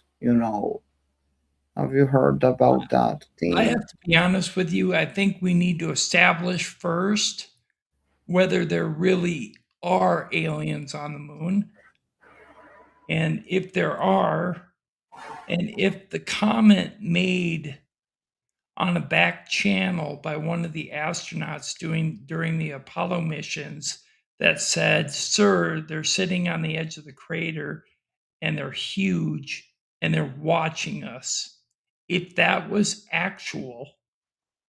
an actual transmission from the moon to NASA that was captured by ham radio operators, allegedly, then there would be some type of non human intelligence presence on the backside of the moon. Well, if you see, you remember John Lear talking about all the bases that there are on the moon, you know. So, I don't you know where know, he got his information. See, that's the problem. John Lear. Yeah, John Lear. Yes, I know he was an in depth researcher, but the stories from astronauts have changed so many times that it's hard to tell what the truth is because of their non disclosure agreements that they had to abide by for most of their life. So, for me to say that there are aliens on the moon, I can't say that definitively. What I'm going to say is this: there are people that are saying that there are, and there are people that are saying that there aren't. So I guess you got to choose So, path. In my in case, your I don't want opinion, to speculate. no, no, me neither, And bottom line, it's like we don't really know what happened there other than what the astronauts told us.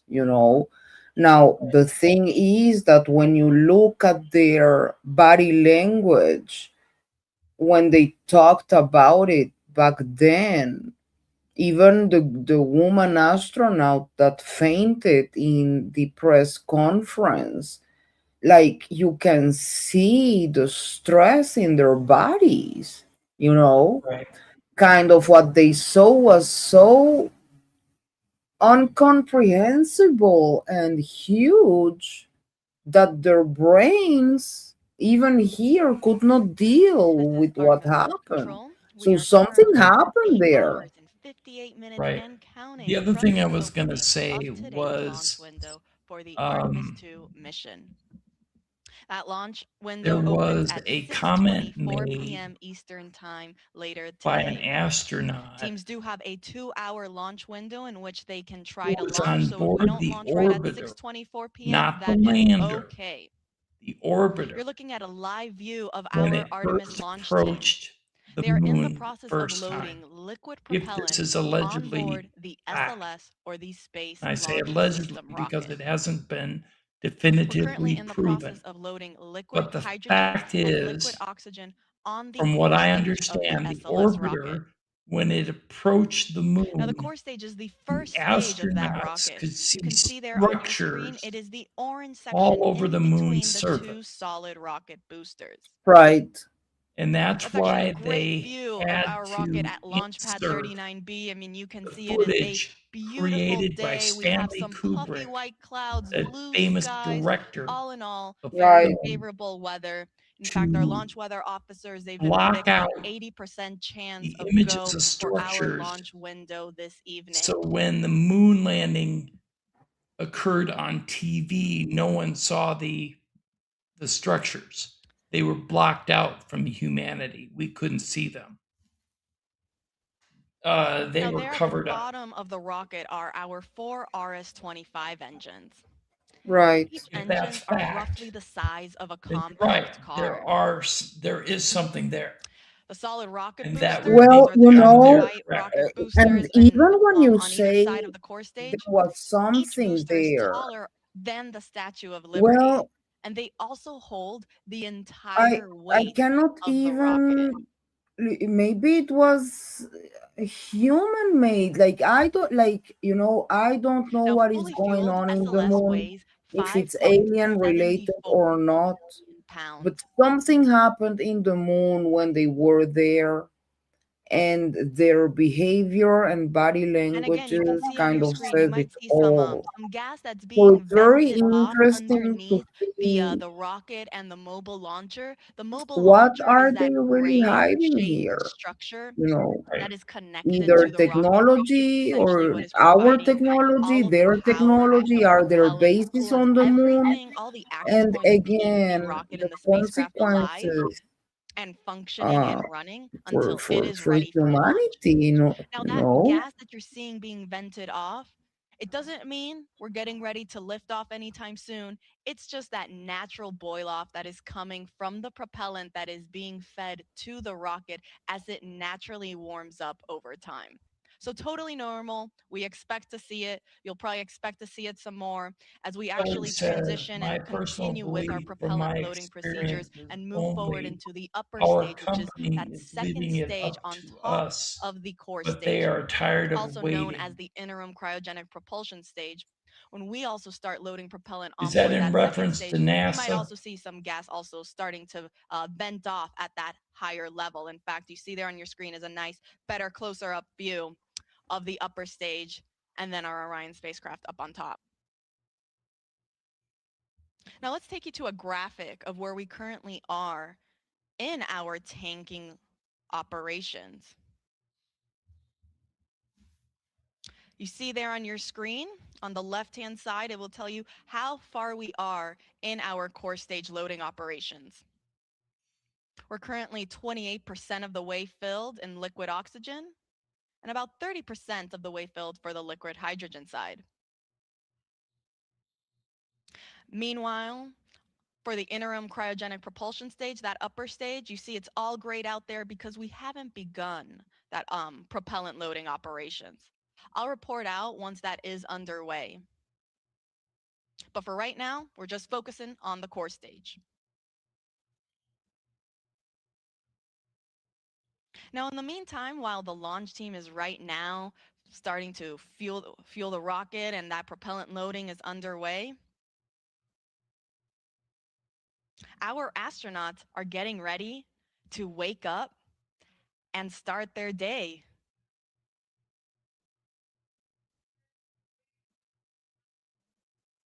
As a reminder, we will be sending 4 astronauts around the moon and back.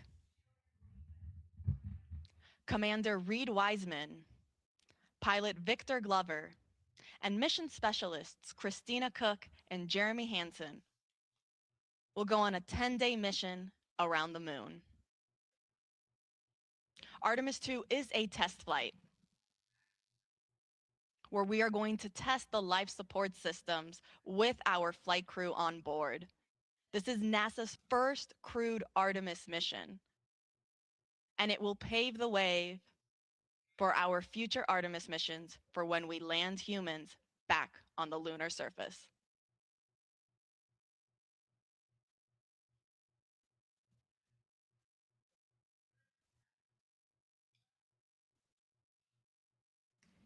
So to quickly recap, we are in fast fill for our core stage liquid hydrogen and liquid oxygen.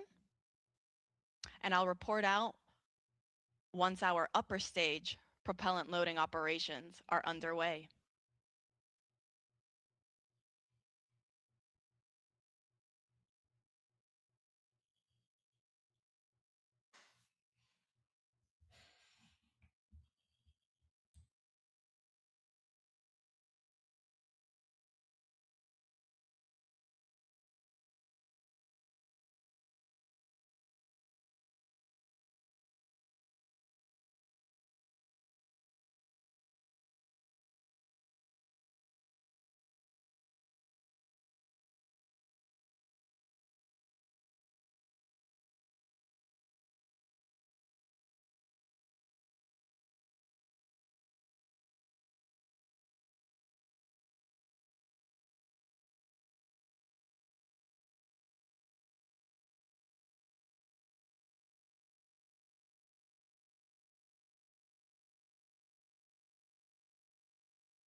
This is Artemis Launch Control. We are currently 8 hours and 45 minutes and counting from the opening of today's launch window for NASA's Artemis 2 mission.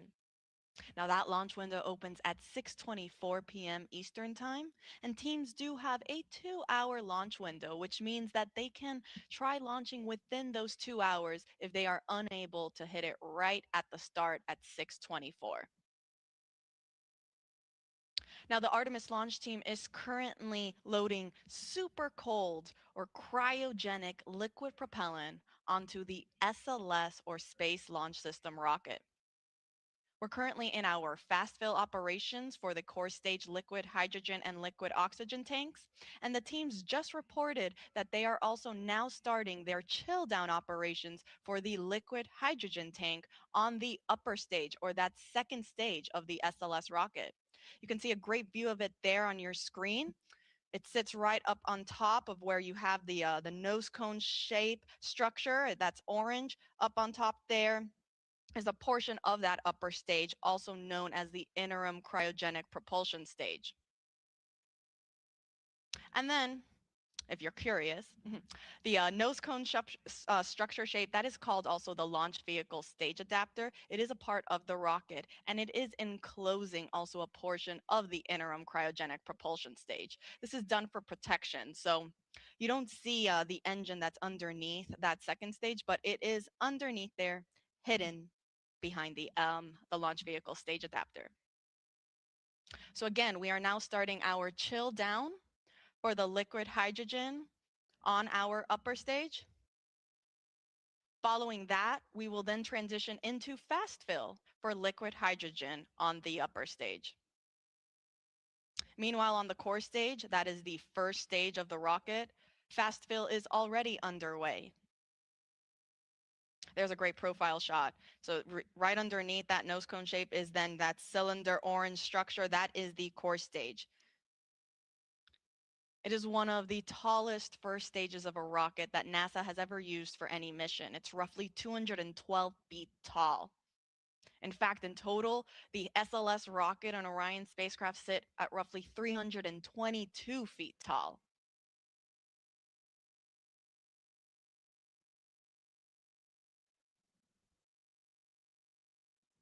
Now, I'll report out once chill down is complete on the upper stage and we have transitioned into fast fill.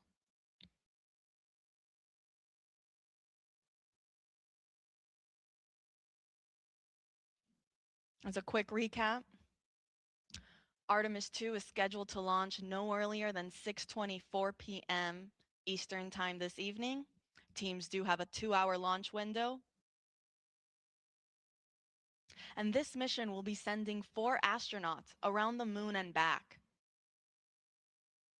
We'll be sending NASA astronauts Reed Wiseman, Victor Glover, Christina Cook, and Canadian Space Agency astronaut Jeremy Hansen on a 10-day mission. They actually just got the go not too long ago to actually start waking up and officially start their launch day. Now that's a great view of our SLS rocket at Launch Pad 39B. Oh, we just switched it, but as you saw there, it's a gorgeous day here on the Space Coast. We have some beautiful blue skies, some puffy white clouds. Our launch weather officers are predicting 80% chance of favorable conditions throughout our 2-hour launch window. Now, of course, if there are any changes or updates, we will make sure to provide those to you. In fact, NASA will be providing 24/7 live coverage of this entire mission, starting with our propellant loading operations, which is currently happening, and will continue all the way through our splashdown procedures.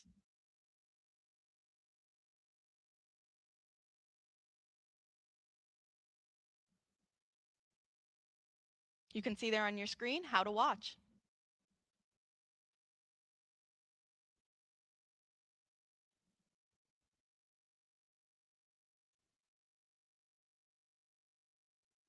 Now, lasting approximately 10 days, Artemis 2 will send 4 astronauts to test the Orion spacecraft in a high Earth orbit before becoming the first astronauts to fly around the moon since the Apollo 17 crew in 1972.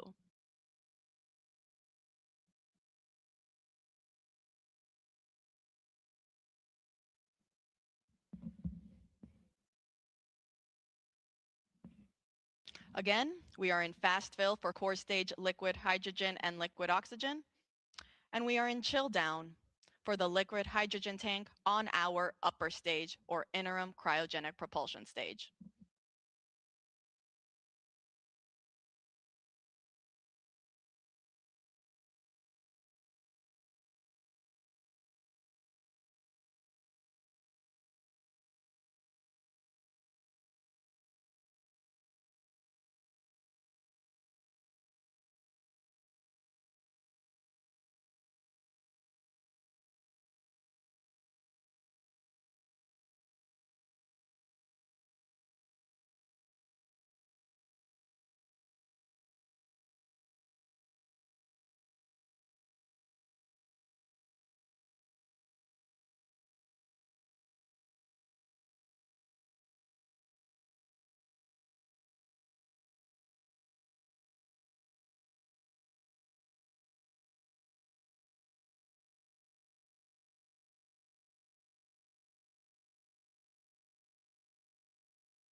Ron, they're going around the moon. It's a 10-day mission.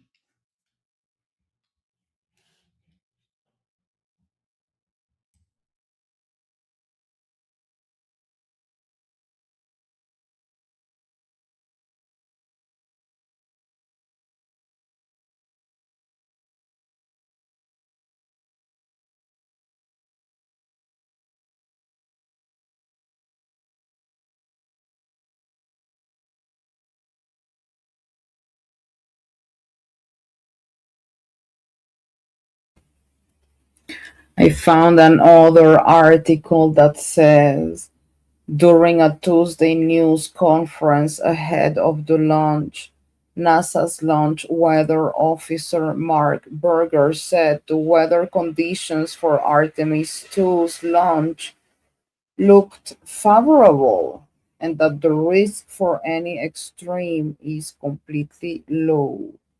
The launch window for Artemis 2 on Wednesday is 6:24 p.m. EST. However, officials said that should anything unexpected from weather to issues with launch technology happen, the crew can try to launch again during several other dates that they give here. Like everything looks great, guys. I am following the news on Twitter, and so far all good. So let's pray for the best.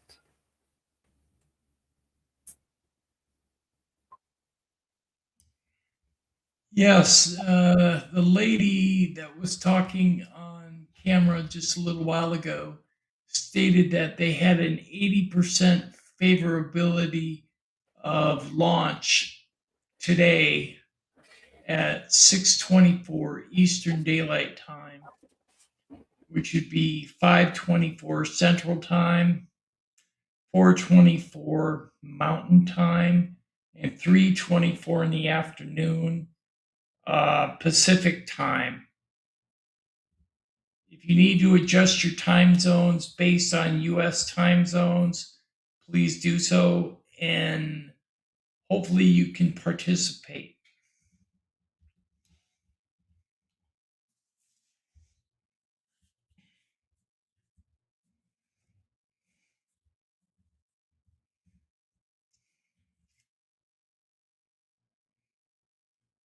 We welcome you to our channels.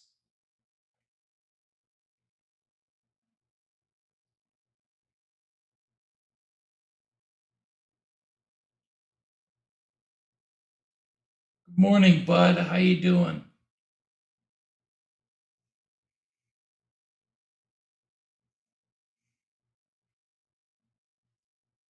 My flock is asleep, so I'm running her chat for her.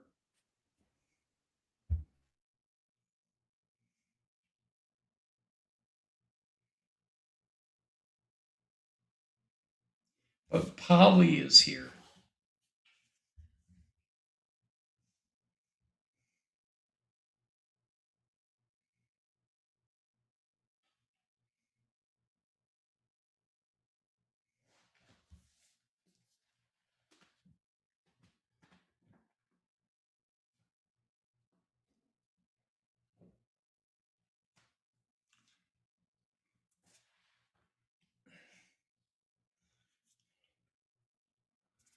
Every now and then, this feed breaks to a commercial.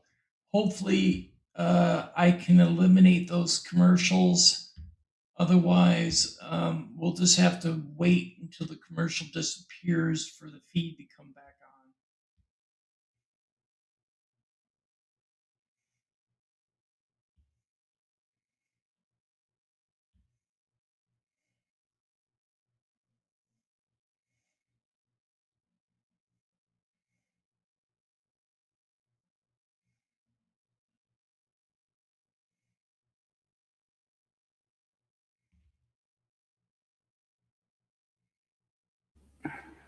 Did you hear the last? Did you hear lately one of the statements coming from Vice President Vance about aliens being demons? Yes, I heard that. What do you think about that? I don't know. When I was speaking to Daryl Sims when we interviewed him a couple weeks ago, remember he made the comment that he had 3 graves in his room, and behind the 3 were 5 horrific creatures that he felt immediately were demonic in nature. So there's a good possibility that some of them are interdimensional, which could be demonic. Don't know. Can't say. It depends on what title you want to give the NHI, the non. Good morning from Florida Space Coast. This is Artemis Launch Control. We are currently 8 hours and 30 minutes and counting from the opening of today's launch window for NASA's Artemis 2 mission. I'm Antonia Jaramillo in NASA Communications, and if you're just joining us, the Space Launch System, or SLS rocket, is in the process of cryogenic propellant loading. That means the launch team that is currently in Firing Room 1 that you see on your screen there are loading the cryogenic or super cold liquid hydrogen and liquid oxygen on the SLS rocket, fueling it for flight.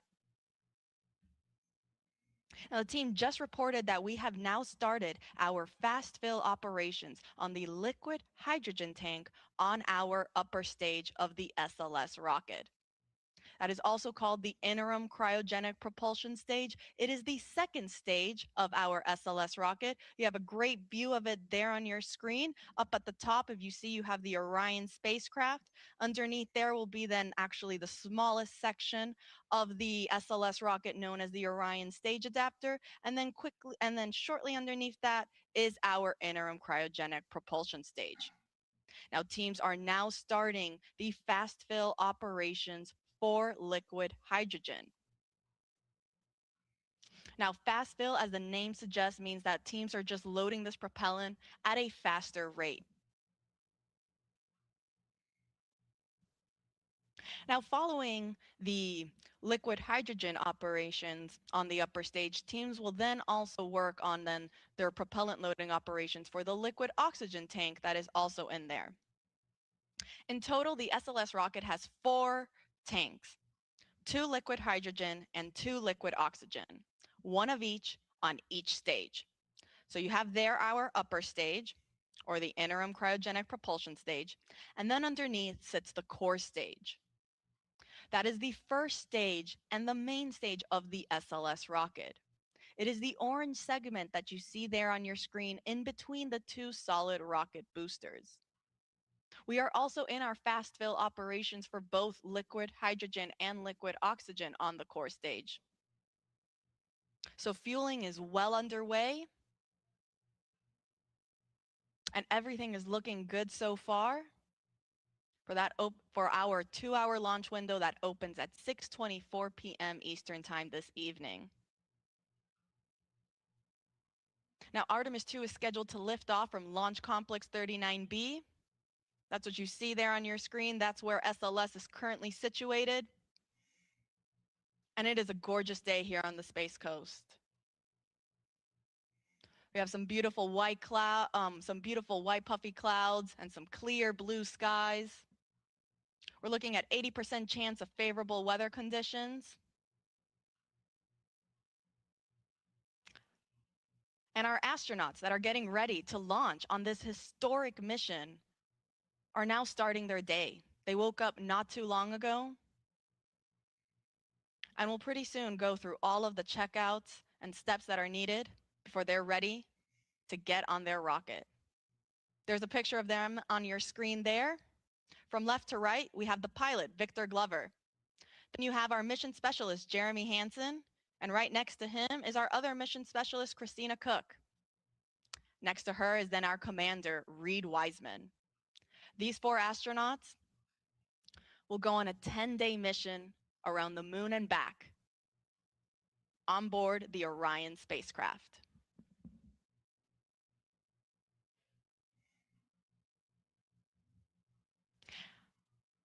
Now, fun fact, you see again there, we were talking a little bit about the different sections of the rocket, and we mentioned briefly the Orion stage adapter.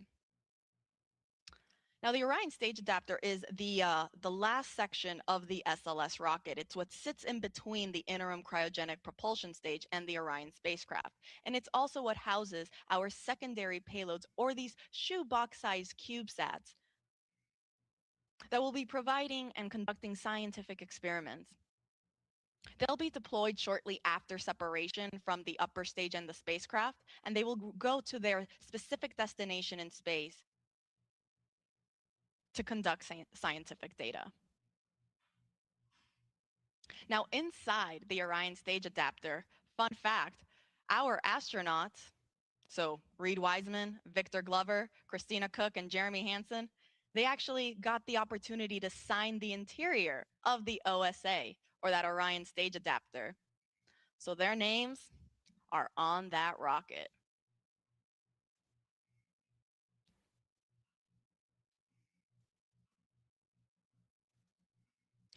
It is fully built by NASA at Marshall Space Flight Center in Huntsville, Alabama.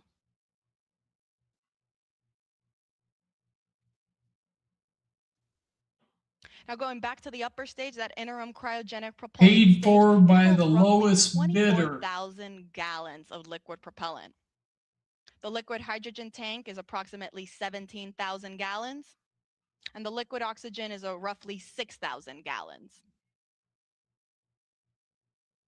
Much smaller in comparison to the core stage that holds roughly 733,000 gallons total.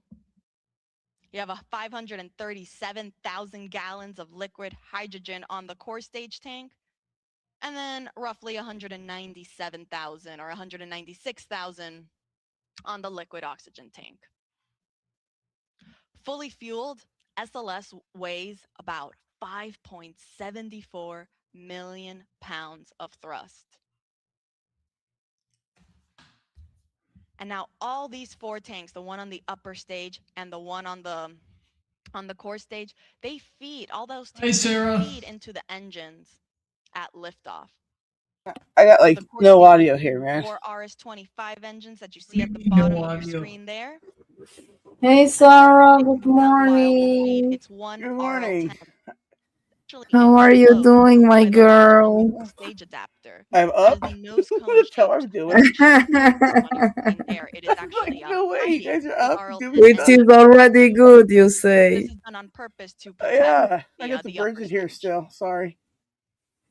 Oh, you're the So to sweetest. quickly Good recap, we are in morning. fast Sarah, stage I've been streaming for for almost liquid 5 hydrogen on hours. our upper stage.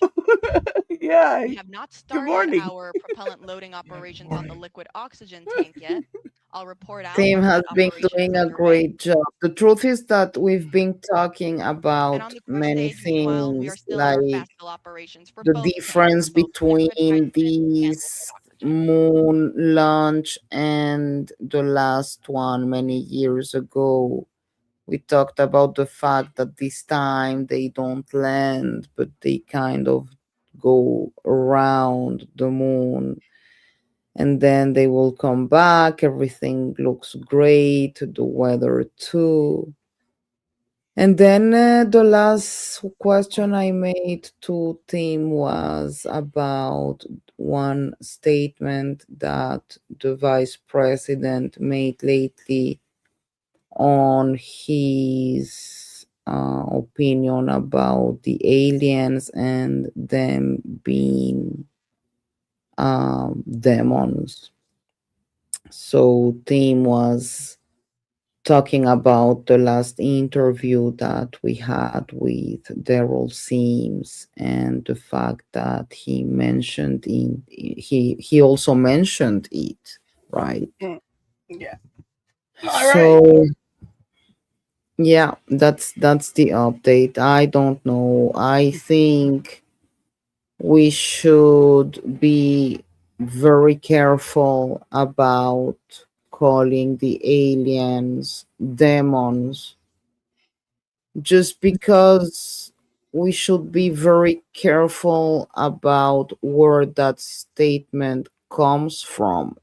Meaning, if it comes from a religious belief or if it comes from, you know, something that he has seen by himself and he can somehow, I don't know, talk about it, and maybe he's got an experience with it and that's why, or if it's just based on his religious beliefs. And I think we should make a difference there because,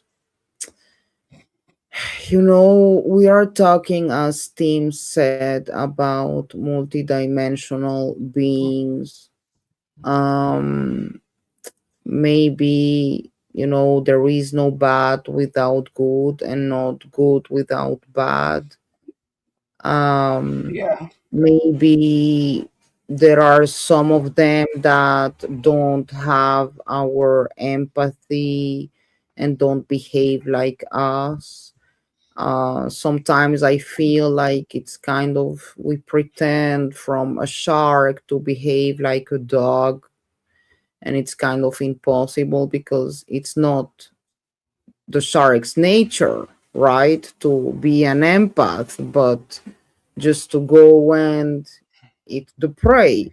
So I'm not saying that's what the aliens are doing, but I say there might be some entities that probably don't behave according to the humane empathy that we humans were born with. Now, if he's talking about the demons that we hear in the Bible, well, I don't know if it's the same phenomenon. I understand and believe that demons might exist too, but I'm not sure we're talking about the same thing. So, what do you think, guys? I just woke up. I wasn't expecting to go into such deep. I just woke up. I'm so sorry. You are I, so uh, bad. I gotta do some waking up before I I can give killed any you. answers. you just need a coffee. Oh my I just, god. I look at it this way. I'm sorry. I'm in a totally different hour. It's my 5 p.m. So I am running and it's 7. cooking and so yeah, I'm in a Yes, totally different state yes. of mind. It's I'm 7 a.m. sorry. here, and I just woke up. So I'm like trying to I figure this out. I'm like, already wait, went through I was everything. like, They Tim's are so live. bad. Wait, Tim and Polly are live. What day is it? What's happening? I had to go live because Albert rescheduled again due to family issues, Right? and Yeah, people were expecting a live, so I put one up. yeah. That's awesome. I'm sorry, I just woke up. I was gonna call you a couple hours later from now and wake you up. Oh yeah, no, I got up and I put it all together. I'm like, oh wait, he's live now. I'm so sorry. I'm gonna wake up and then I'll be useful to you. Just give me some time. Like you woke up and you were going straight to the moon, Yeah. right? Like, well, when I went to bed on Earth, I woke up on the moon. I don't know what happened. Can someone explain to me?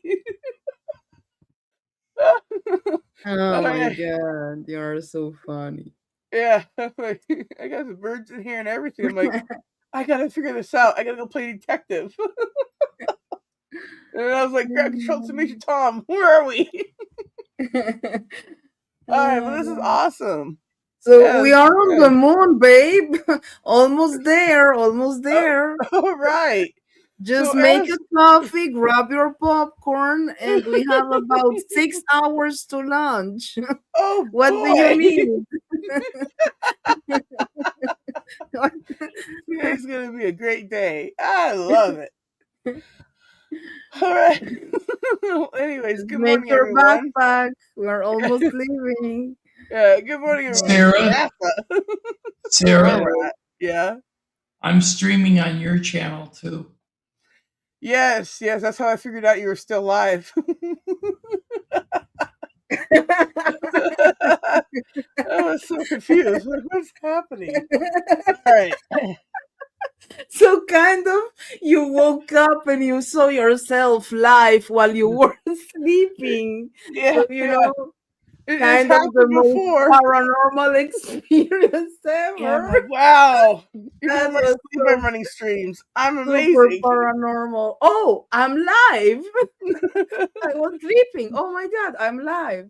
Yeah, like I made everything. I'm putting it together. Okay, this means now you're still alive now, and I'm trying to figure it out. And I'm like, I made it here. What's happening? Anyways, So, everybody in chat, we have my flock with us live. hello. She may not be awake quite yet, but she's here. And we do have our full panel from UFO Man Reloaded. So please welcome them. Well, hi everybody out there. Yeah, I'm waking up to this morning of we're gonna blast off. It's gonna be great. What's happening now? They're loading the fuel. Turns out we're going to the moon. Well, yeah, but I mean, like, okay, so they're putting the fuel in there. Okay. Right, the liquid oxygen and the liquid hydrogen. All right. Those are two good things to put on there. Yeah, we need those. Ron says we have Doctor Who to deal with. What? Ron says we have Doctor Who to deal with in space. We have Doctor Who to deal with them. Oh, that's because he's British. He's got Doctor Who there. Ron. Hey, Sarah. Yes. Monisha Moxley, 5316 says welcome. Oh, thank you. Yeah. This is a very, very surprising morning. Thank you, everyone, for this opportunity to talk about this moon launch that I was very skeptical about. I know they say they're going to do things, but I go, oh, but are you really? Well, now you are part of history. Good thing I woke up. And you just woke up. Hey. So now you can see it by yourself. Yeah, look, everybody. I'm awake. History's being made. Oh. Look, everybody. She's going to be on the rocket. I'm blasting off to the moon and whatever countdown is. I don't think we started the countdown yet, but hey, we're going to. I was telling everybody earlier, there is a metal plate on the crew compartment that is etched with people's names.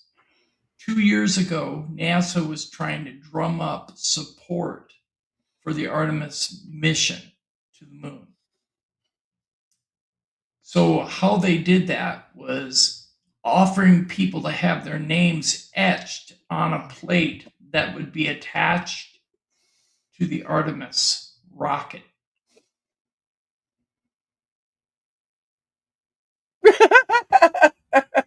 What we have here is technical difficulties. He'll be back. I was like, what happened? Oh, here he comes back. All right. Like I think he launched to the moon first. Like, what happened? Everything was great.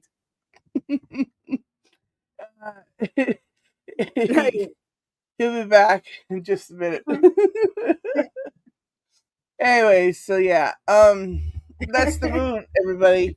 We're gonna get there. Oh, there he's back. I have to get the feedback up. Yeah, no worries. I went 6 hours without having that happen. I know that I show up and everything goes too. We thought you left to the moon without us. He's like, bye. I've been there and back. I will bring up the feed shortly. I mean, they're just showing the same information over and over. Well, that's cool. I haven't got that information yet. I just woke up. But we want to welcome everybody to the chat room that's watching and participating. Welcome everybody to the chat room that's watching. I see you guys out there. Hi, good morning, everybody. Good morning from Southern California. The sun is now coming up. Good morning. Good morning from southeastern Minnesota, where it's a warm 34. Oh, I don't know what the temperature is here. It was all nice and cool, overcast yesterday, like rain and stuff. I'm checking my weather now. soon as it loads up, it's gonna take forever now to load up. Oh, okay. It's 58 degrees. I will bring up the moon mission again, live feed in about 5 minutes or so. Okay. So, Polly, in response to your question about whether I think non-human intelligences could be demonic, I think some of them possibly. Others, no, because I do believe that there are non-human intelligences within our galaxy, whether they be humanoid nature or not, that are corporeal beings, meaning that they're physical, they're not spiritual. They cannot affect us with demonic powers. I do believe that they can affect us with telepathy, but I do not believe that they can affect us with demonic powers, the ones that are physical. The ones But that are not even if they physical, are that are energy physical, beings, that are in different realities that intercede on our world, could very well be demonic in nature. Now, I know a lot of people within the government and outside government circles have been talking about the demonic theory. When we interviewed Daryl Sims, he didn't say at first that those 5 beings behind the 3 grays were demonic. He said they were so horrific that it was so traumatic for him that he guys, couldn't speak about it. Tim, I'm sorry, I'm having a alarm in my central area of the country, so I better be prepared. I'll be back in the next 5 minutes. Okay, Okay, you go do what you got to do. Take Okay, care, I'll be Polly. back. Be safe.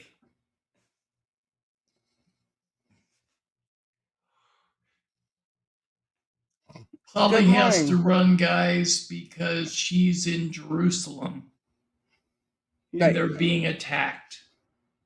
We know, Tim. All right.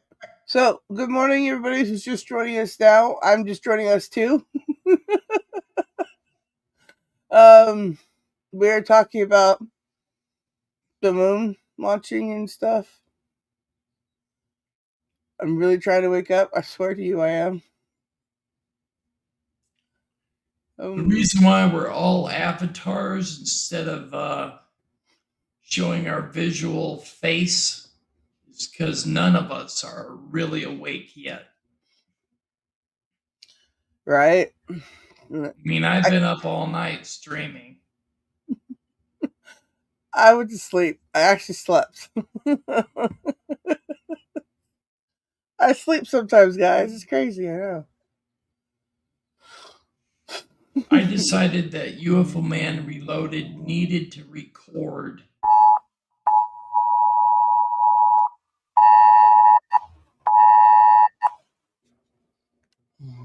Okay, I gotta go, guys. I'll be back from the shelter. Bye. Okay. Bye. Take care. All right. Well, Polly does with that.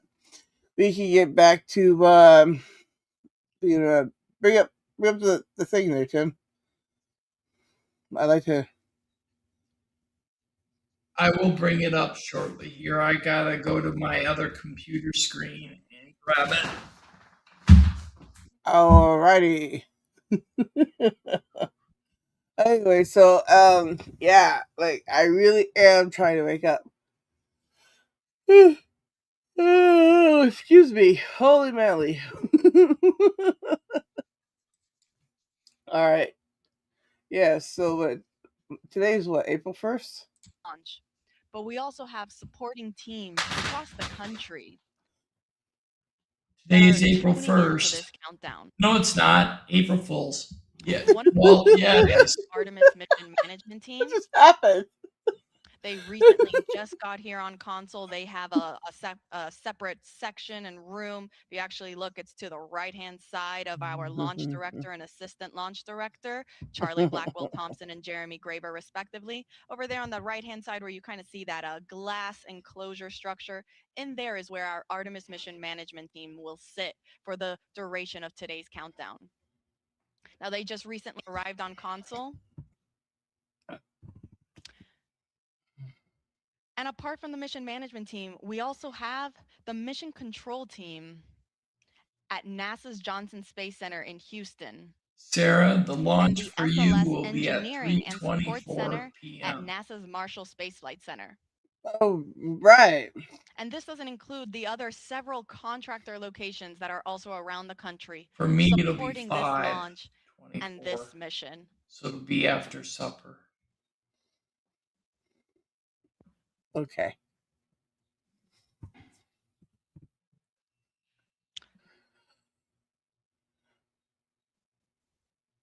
So again, you have our prime main launch team that is here in Firing Room 1, Charlie Blackwell Thompson. You see there, she's wearing a green blazer. She's our launch director leading this team. But then there are also supporting teams that are also assisting the launch Dude, team throughout Shelly, today's you countdown. just won $1 That million. includes the Artemis Oh, mission wait, management April team, Fools. the mission control team in Houston, It's terrible. and the SLS Engineering and Support Center at NASA's Marshall Space Flight Center. Oh, yeah, okay, so In it is addition April to 1st, several all right. contractor locations that are located around the country. I've established this the first. Oh. Now, as we mentioned, we are currently in our propellant loading operations for the SLS rocket. Teams are currently in fast fill for both core stage liquid hydrogen and liquid oxygen. The core stage is the first stage of the SLS rocket. Here's a great graphic where you can see where we currently are at in our tanking operations. And you'll see above the core stage, we have also started our loading operations in the interim cryogenic propulsion stage. This is the second stage of the SLS rocket. Now, we have not started loading liquid oxygen yet. I'll report out when that is underway.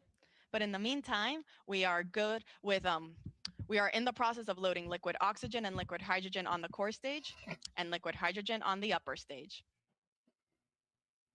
I'll report out when we are now starting our liquid oxygen operation. Okay, well, yeah, we'll be back shortly to that whenever Tim gets back. Okay, so what we are established now that is April 1st, and this will be going to the moon. And Tim's back. Hi, Tim, welcome back. My computer keeps going, oh, snap. Of course it is. This was, we're exposing the truth about NASA. NASA. So I've already heard there's going to be hop off what? I don't know. Okay, so we're back to this now. I have some questions Okay, Shelly, too. I'll see you later, maybe. Take care. Thanks for coming. Welcome back. This is Artemis Launch Control. We're currently 8 No, hours this and 1 is minute still live. from the opening of today's launch window for the Artemis 2 mission. I'm Antonia Jaramillo in NASA Communications, and I, along with our fellow commentators, will be taking you through today's countdown. And actually joining me currently in the room here in Firing Room 1 is our Assistant Launch Director, Jeremy Graver. Jeremy, thank you so much for taking the time to speak with us today. No problem. Good morning, Tony. Happy to be here.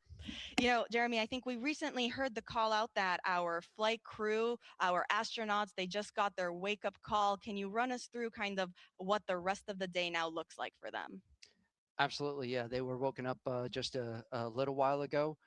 They'll get up as most of us do on a busy, exciting day.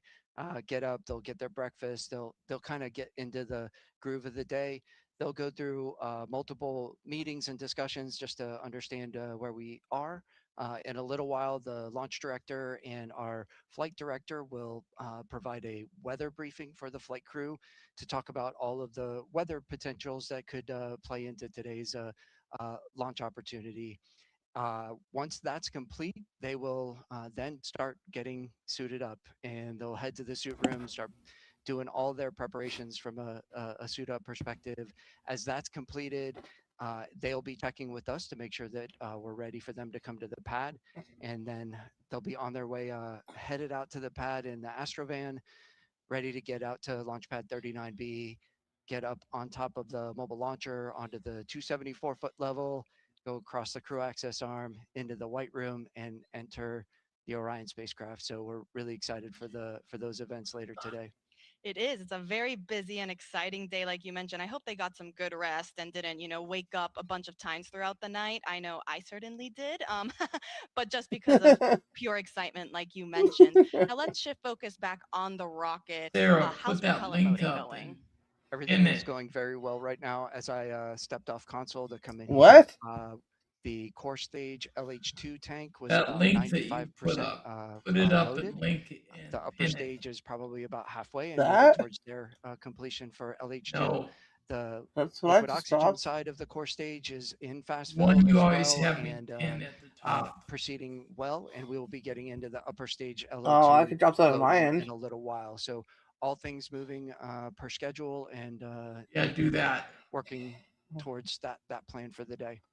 That is great news. And actually, I think we just heard that they got the go for transitioning into that liquid hydrogen on the core stage 2 topping. So, like you said, we're getting very close. Absolutely. That is exciting, So, can you tell us a little bit then about those upcoming milestones once we finish that propellant If you loading drop on it in all 4 chat tanks? here, Yeah, so it's absolutely think I critical can for us pin to it. get into what we call stable replenish on Okay. all stages. And what that Well, means is I dropped it on my liquid side. oxygen and liquid hydrogen tanks on I both the can't core pin it. stage and the interim cryopropulsion stage, or ICPS, are I'd fully have to be loaded, on YouTube and we are to just pin it. maintaining that level of loading. And that's a very quiescent Can't go on configuration for YouTube. us, and that's required for us to be in that configuration to then be allowed to send the flight crew, our closeout crew, which is there to assist the flight crew getting on board Orion. Um, we need to be in that stable replenish configuration to be able to send those crews out to the launch pad. And as we send those crews out, that is really our press and our push to launch. We'll get the crew on board. They go through a number of checks, communication checks, system checks, and then our closeout crew's job is to back out of the crew module, close all of our hatches, get us in configuration to be able to then the closeout crew to leave the pad, and that puts us in the configuration to allow us to proceed through the rest of launch countdown as we proceed down to our final hold at T-minus 10 minutes, where we do all of our launch polls and determine that we are ready to pick up with what we call terminal count, which is from T-minus 10 minutes down to launch at T0. And really excited to get to all of those milestones as we proceed through the day. We are all very excited.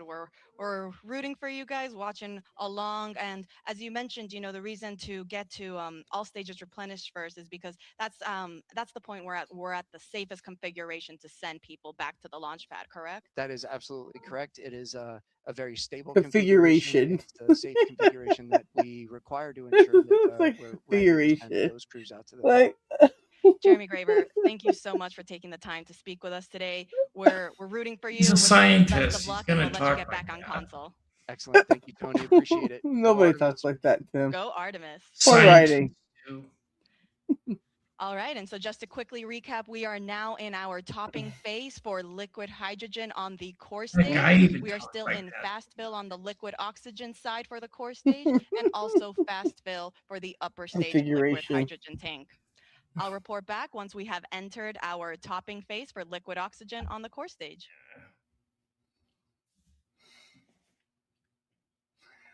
Yeah.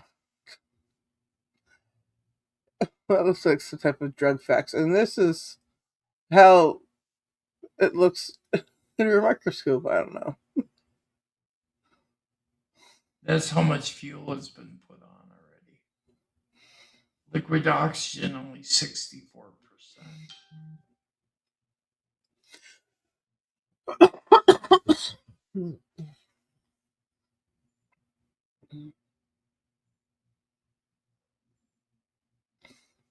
Wow.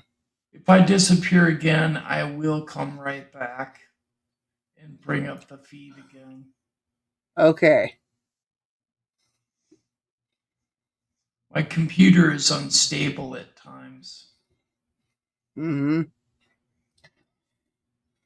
as you well know, Sarah. Yes, yeah, I'm aware.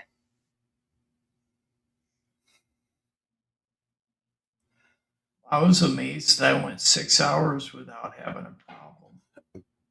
Right. It's pretty good. I was so confused this morning.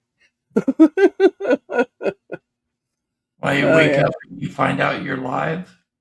Oh yeah. And I'm like, wait, right now I am? Still?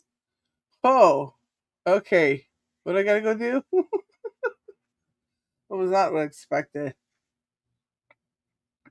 I probably went live too early, but I figure we need to cover it. Okay, yeah. Well, I'm not opposed to it. I'm just really still trying to wake up. I really can't believe how tired I am. Oh, I mean, like really tired. What do you think I am? Oh yeah. You if you're doing this, you're committed.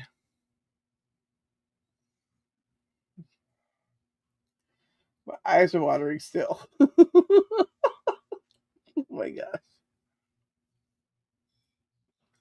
The sun's coming through my window now. Remember you're live, Sarah. I know what I didn't say anything. I hope Polly's safe. I'm sure she's okay. You got a message?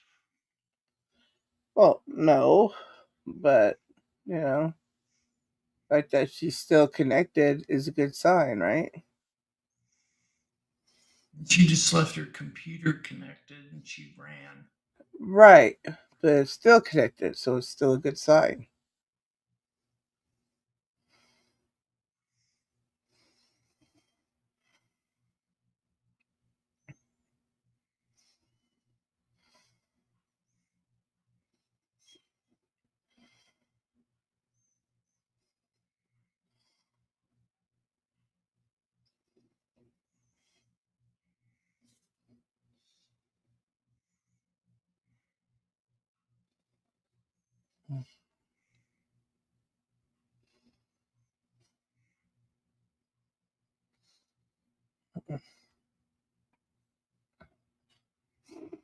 Okay, sorry. I kind of I drifted off a little bit there. Wow.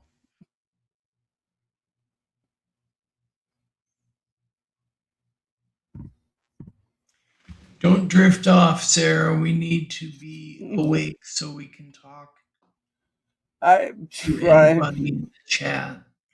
Yeah, I'm definitely trying to maintain my awakeness. We do have 4 people watching. If you get a chance, please hit that like and subscribe to the channel. And also, if you do subscribe, hit that notification bell because sometimes YouTube has a tendency not to notify people if we come out with new content. Yep. So you need to reset your notification bell each time you visit our channel or anyone's channel. Make sure that you get all your alerts for the content that you want to watch. Exactly.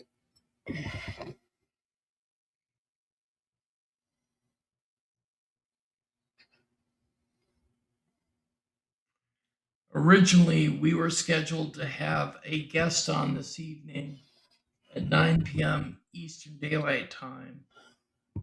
His name was Albert S. Rosales, and he is known for talking about different kinds of humanoids that have been sighted around the world. He has written 16 books on these beings or creatures, and he has extensive knowledge about them. And we intend to have him come on the channel. He has been rescheduled for April 8th at 9 p.m. Eastern Daylight Time. We hope that you can come and join us.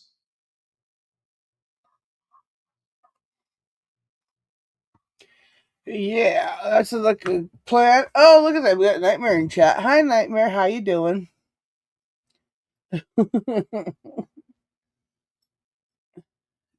Tim? I see him. Hi, Nightmare. Yeah. Anyways, Nightmare, how you doing? Yeah, Nightmare is out here by me.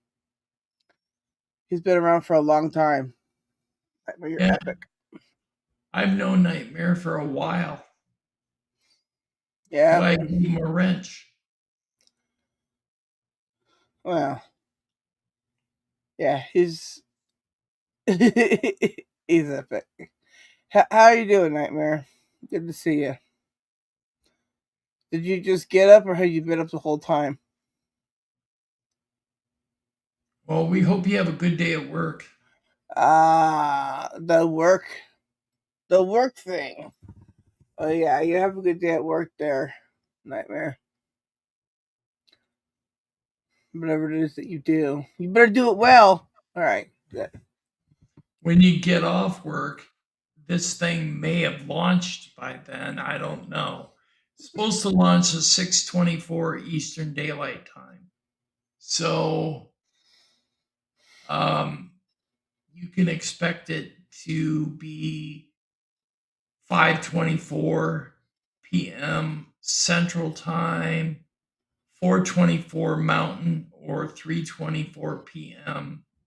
Pacific Time. But they're saying there's a 2-hour window between 6:24 and 8:24 p.m. that they could launch.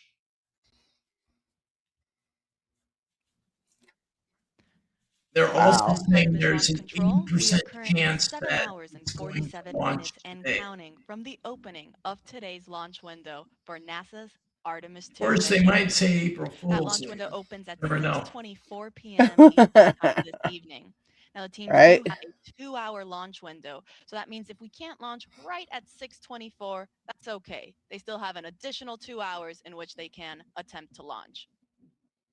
Now, currently, the Artemis launch team, which you see on your screen there, they are in the process of loading cryogenic or super cold liquid propellant onto the SLS or the Space Launch System rocket. The teams actually just reported that we have completed loading liquid hydrogen onto the core stage of the All right, rocket. cool, Now, Nightmare. the core stage is the first stage of that SLS rocket.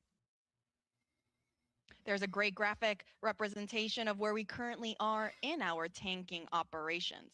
So as you see, we are at 100% level for the liquid hydrogen tank on the core stage. So that means we are now, the teams are just going to be constantly replenishing that tank as some of that gas, as some of that liquid starts boiling off into a gas due to the temperatures as it starts warming up. So teams will therefore replenish it constantly to maintain this 100% flight level. Now, as you can see, right above the hydrogen tank sits our liquid oxygen tank. That's currently 70% of the way filled. And then on our upper stage, or the interim cryogenic propulsion stage, this is the rocket stage that sits on top of the core stage. We are currently in our fast fill operations for liquid hydrogen on that upper stage. Teams have not started liquid oxygen for the upper stage. And that is totally normal. That is part of the countdown. We aren't scheduled to start our upper stage liquid oxygen loading operations until we start getting into, so we get much further into our loading operations for the liquid oxygen tank on the core stage. So again, we are now in replenish for the core stage liquid hydrogen tank, and we are in fast fill for the liquid oxygen tank on the core stage and the liquid hydrogen tank on the upper stage.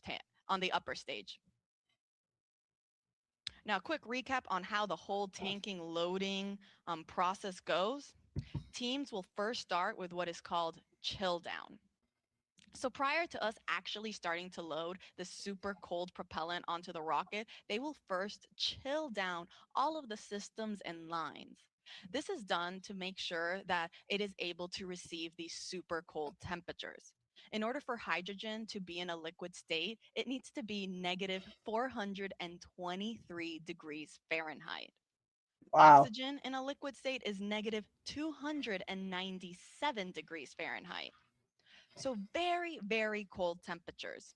And as such, we want to make sure that we are conditioning all of the systems to be able to receive those cryogenic temperatures so that we aren't shocking the hardware and we're not causing any potential damage unnecessarily. Now, following chill down, we will transition into what is called into slow fill on the core stage.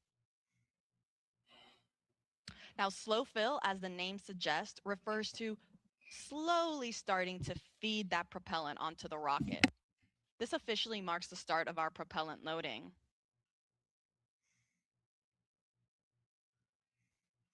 I like how they call it loading instead of Teams actually filling. got into slow fill for the liquid oxygen and Right. liquid hydrogen tanks on the core stage earlier this morning, a little bit before 9 a.m. Following slow fill is then when we transition into fast fill. This is where we stay for the majority of our tanking loading operations. Sarah, I'm glad you showed up. Similarly to slow fill, Me too. fast fill refers to loading propellant at a much faster rate. I That was is sleeping currently so where long. the liquid I was oxygen tired. Are you shocked that I'm tank live? state is in. Yes, I We are was in very fast shocked. fill Yes. for liquid oxygen tank on the core stage. Now, after fast fill, we transition into topping. This is the last little I've bit that crashed is probably needed to about 4 fill times. the tanks to gone all 100% snapped level. like 3 times. Hence why we're topping it off. But I've always brought the Following feed back topping, up. we are now at 100%. Okay. And so now we transition into replenish mode. Replenish just means we're going to be constantly replenishing these tanks so that we make sure we are again at 100% flight Replenish level. mode, which that means replenishing within. It's a replenish mode during the configuration. Now you see on your screen there, we It's can so see some technical. venting coming off the rocket. This is totally expected as When we we're begin our loading. loading operations. Some of that Loading. liquid propellant starts warming up. Ay, It'll ay, ay. boil off and vent outside of the rocket. Hence why we see some of that gas getting expended from down underneath where the engines are at the bottom, and also a little bit at the top where the upper stage is located. So again, an expected condition. Unexpected condition. Now let's take you through That the rocket rocket a was little bit. built in See Alabama. up there on your screen, we have the Orion spacecraft. Oh Underneath boy. there is the Orion stage adapter. Alabama Orion stage strong. adapter is what houses the our secondary payloads or these scientific CubeSats. They're shoebox-sized scientific experiments that will go to space following separation from the upper stage and the spacecraft. It's also the smallest section of These the called SLS shoebox rocket at only science. 5 feet. Underneath the Orion stage adapter sits the interim cryogenic propulsion stage, or that second stage. There are 4 people Underneath that there are is our going core up in that stage, Orion spacecraft. or the first And stage from of the what I rocket. see from their camera angle, the Orion spacecraft doesn't look very big. Yeah. Now the core stage Also, I apologize if the consists of birds the get propellant ornery. tank, I did not have the time to ducts, remove the them out of the valves, room today. avionics, and it That's also fine. houses the 4 Okay. RS-25 engines that are down there at the bottom. They're part of Next to the history. core stage, we have our 2 solid rocket boosters. I hope they know Each that. is taller than the Statue of Liberty. The rocket is taller than the Statue Now of on those rocket Liberty. boosters, you can see our NASA worm. 322 feet high. The worm logo spans 25 Wow. feet end to end, or roughly the length of one booster motor segment. Now we actually have 5 segments each on each booster, so 10 segments total. It's actually 1 segment more than what was used during the space shuttle program. Now, you Sorry, should also be Paula's able awake. to see some black and white markings around the rocket. Now these are used for imagery for the SLS engineering and support team that's based out at NASA's Marshall Space Flight Center in Huntsville, Alabama. They use this for imagery to track and guide the rocket after liftoff and during ascent. And it will also be used in their post-flight analysis.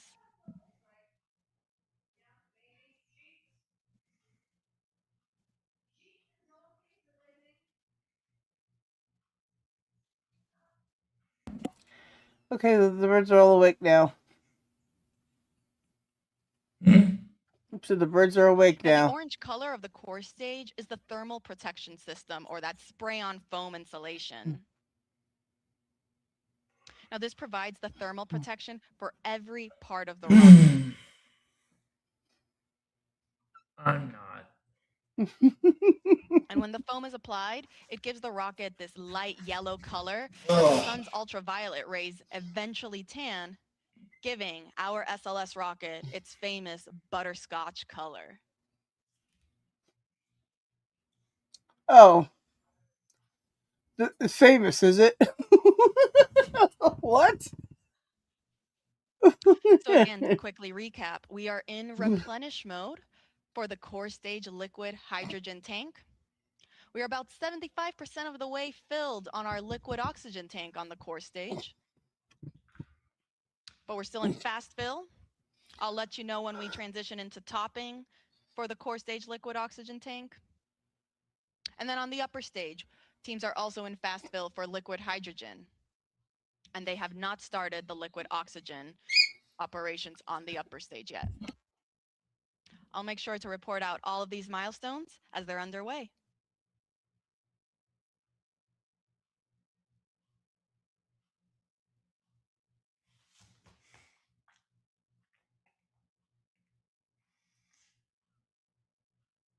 Well, I mean, I'm glad we're still on schedule. Schedule. No, schedule. For their. Remember, we're trying to remain professional. Yeah, I know. That's why I said schedule. It's professional. Anyways. Yes, Paulo. Paulo tends to agree that this is pretty cool. I'm going to have to mute up. If your mom ever comes in your room, you can let her know too. Right, yeah. I don't think my mom's up yet. She had a long day at Disneyland yesterday, so. And hello.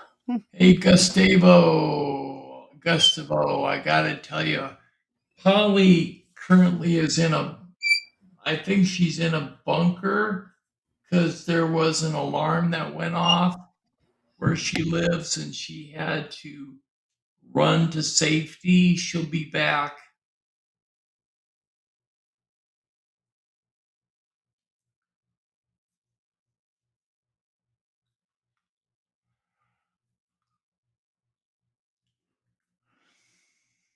I think Gustavo's on your channel. No. Definitely on He's Polly's. on Polly's then. Yes, Polly's, definitely.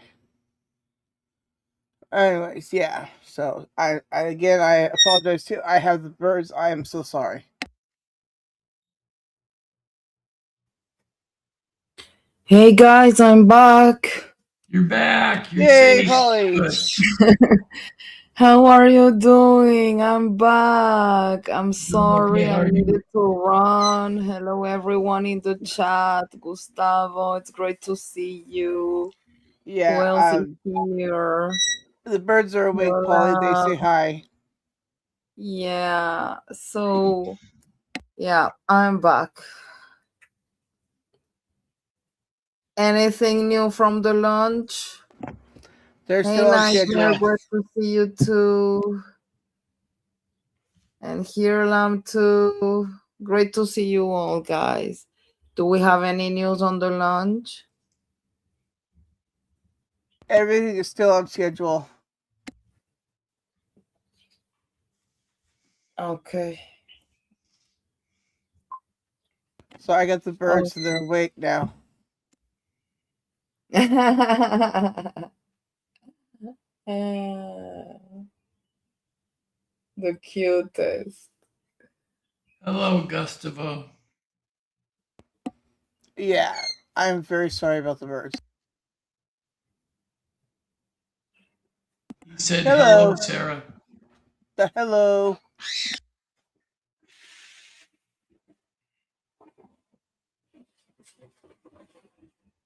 So Pickles and Paula have woken up, and I got to figure out if I can get them to be quiet. I am so sorry. Just let them be. They'll be fine. As long as they don't screech.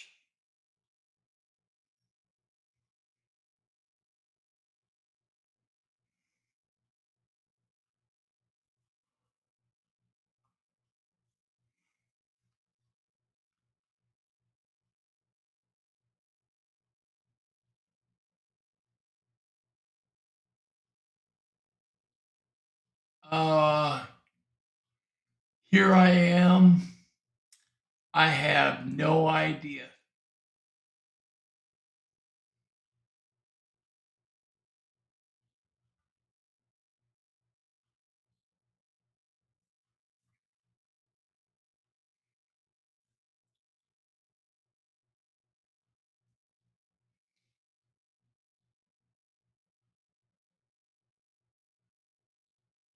It's supposed to hit the ocean when it comes back down to Earth because that's where they pick them up.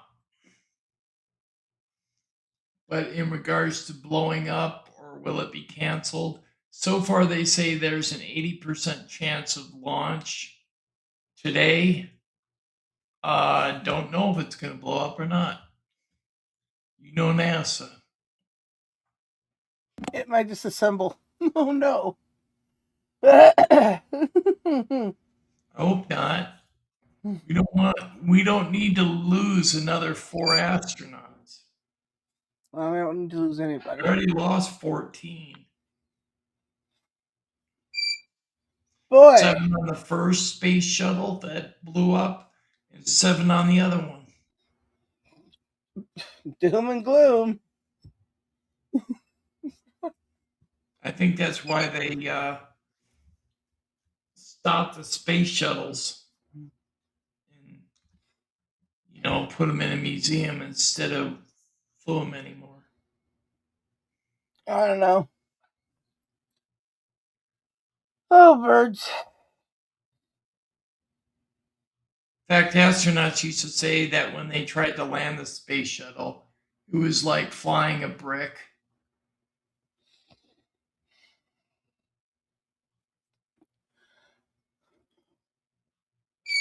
I've heard the space I'm shuttle. reading about interesting things about the moon. So, for example, why does the moon have so many craters? What do you think? It gets hit a lot. Unlike Earth, the moon has no atmosphere or liquid water to cause weather or erosion. It also lacks tectonic This activity is that Artemis would Launch Control. We recycle are its currently 7 surface. hours and 30 minutes and So counting from the impacts from opening of billions today's of launch window years for the Artemis remain 2 perfectly mission. preserved. That launch window opens at 6:24 p.m. Why does the Eastern moon Time, have so and much teams do dust have a on the 2-hour soil? launch window, which means that if we Because don't of all launch the right at the beginning at meteorites 6:24, they do have an additional 2 hitting hours it in which and they can just attempt to breaking launch. up into dust. Our launch team is currently in Firing Room 1 at NASA's Kennedy Space Center in Exactly. Florida and are in the process of loading cryogenic or Now, super does the cold moon tank have propellant water? onto the SLS or the Yes, Space it's Launch System. Surprisingly, frozen. yes. NASA has confirmed water Now, teams ice did just complete trapped in fast fill permanently for the shallow liquid hydrogen craters tank at on the the lunar upper stage for poles our and interim even cryogenic small propulsion stage. amounts Now, fast within the fill lunar refers to soil. loading propellant at a faster rate. This is preceded by chill down, which gets the system ready to receive these super cold temperatures. But it And is then following located a fast lot fill, of teams will water then in the transition solar into ice cap, topping and in the replenish. south I'll get more southern into those, solar ice but cap. before that, again, we Not just solar, finished lunar ice fast cap. fill for the liquid hydrogen tank on the upper stage, and teams are now performing before they start topping what is called a vent and relief test. This test is basically just pressurizing the upper stage tanks with heliums to test the relief capabilities of the tank pressure to make sure that it can handle that pressure capability The during theory flight. is that they're going to build a So between base fast fill and topping, teams will over perform this time test on both the liquid on the hydrogen and moon the and liquid use oxygen it tanks on the as a upper stage. refueling station Following that test completion, we will then transition to into topping, which just means launch finishing something from loading the Earth rest of that the would tank land to on the moon, 100%. refuel, and use it as a jump off point, Following go to Mars. topping, we enter what is called replenish mode, which basically just means that now we are going to be replenishing these tanks at 100% level. I know there's a Because young as we girl naturally get right throughout the now countdown, that that is propellant is going to training start warming with up and will start NASA boiling and venting off, as you can see on your screen to there, what be is the happening. first person So because of that, and because the to teams want to make sure that they still have travel to Mars, 100% level in all 4 first tanks, human, the 2 on the upper stage and the 2 but on she's the planning core on never stage or the coming first back. stage of the She's rocket, planning on is living they there for her continuously whole life. replenish the tanks until the final 10 minutes of So the launch she's countdown, or what training is to known go as there. terminal count. And the last time I saw her, she was about Now, speaking of 13. replenish mode, we are currently in replenish mode for the core stage liquid Nightmare hydrogen tank. says I vote So we on were a just talking about scrub. how we finished fast fill on the upper stage Nightmare, you're liquid funny. hydrogen tank. We are also then in replenish mode for the core stage liquid hydrogen tank. On the liquid oxygen side, we are still in fast fill for the core stage liquid oxygen. And then on the upper stage, we haven't started those liquid There's oxygen someone called I operations Don't yet. Want No The Scrubs. teams want to wait until we are a little bit further along in the core stage liquid oxygen loading operations before we transition Guilty. into that upper stage I don't want no scrubs. loading operation. Right, Sarah? Now, in total, the SLS and Orion rocket Sarah, and Orion spacecraft are you are there? 300. Yes, that song came out when I was in 8th grade.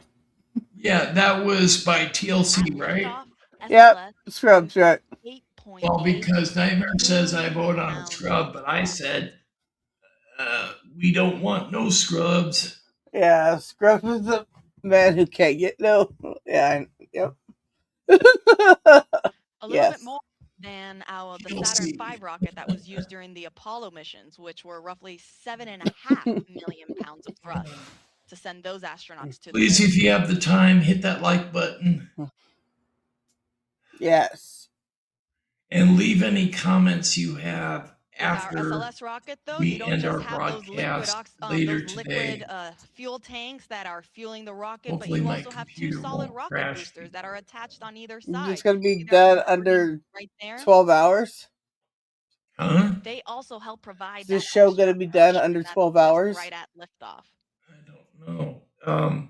I started at 4, so you're talking.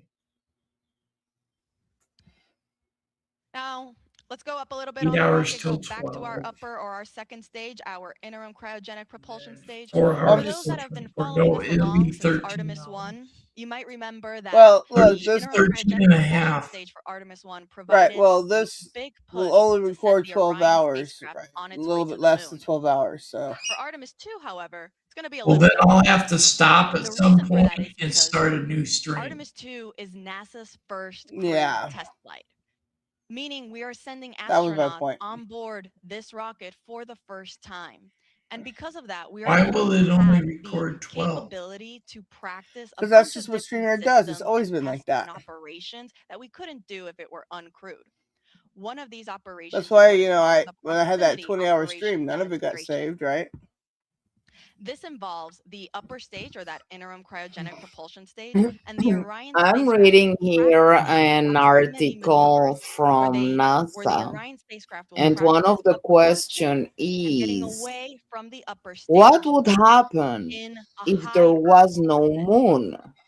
How does the The moon reason teams affect practice Earth? this is in And the preparation answer We for wouldn't the have is, first and tides and future stuff. Artemis missions for when Orion Earth docks with our would lunar be a landing system. very different world if it had no Because of moon. this means that the The interim moon's cryogenic gravity propulsion stage will keeps be our separated planet from from Orion much wobbling sooner, on its axis too much, which meaning that helps to following this stabilize our demonstration, climate. it will The be moon Orion's also European plays an service module important that will role actually in send the creating spacecraft on Earth's its trajectory ocean to the moon. tides. It will Now, my perform what's question called an would advanced be, lunar injection burn. is the universe so perfectly made Now, this that proximity it operation also is going to have made to a take moon flight. So ready? capable of stabilizing And NASA planet will be providing you Earth, with 24/7 live coverage or starting is right the now as we get moon started an because we have been artificial going through our propellant loading operations. Well, thing made by The entire mission, aliens, including all for of the well, I don't know example? splashdown what it was operations. made by, but I do believe it's an artificial structure because if you go back in ancient Artemis 2 will texts, send NASA ancient astronauts Reed history, Wiseman, Victor right? Glover, and There Christina are Koenig, texts and Canadian stating Space that there Agency astronaut was no Jeremy moon Hansen at on one a time. 10-day mission around the moon No and back. mention of a moon in the sky. Orion is scheduled to So all of a splash down sudden, off the coast we of get San moon, Diego in the right? Oh, guys, I'm sorry. I have another alarm. I have to go. I'm Okay, so Okay. sorry. I'll So be to stay back. quickly safe. recap, teams All right, are be in the safe. process of performing a vent and relief test on the liquid hydrogen tank on the upper stage, following All right. finishing their fast fill operations. Again, this test is to just test the tanks that they can handle the pressure that will be happening during this first day of flight.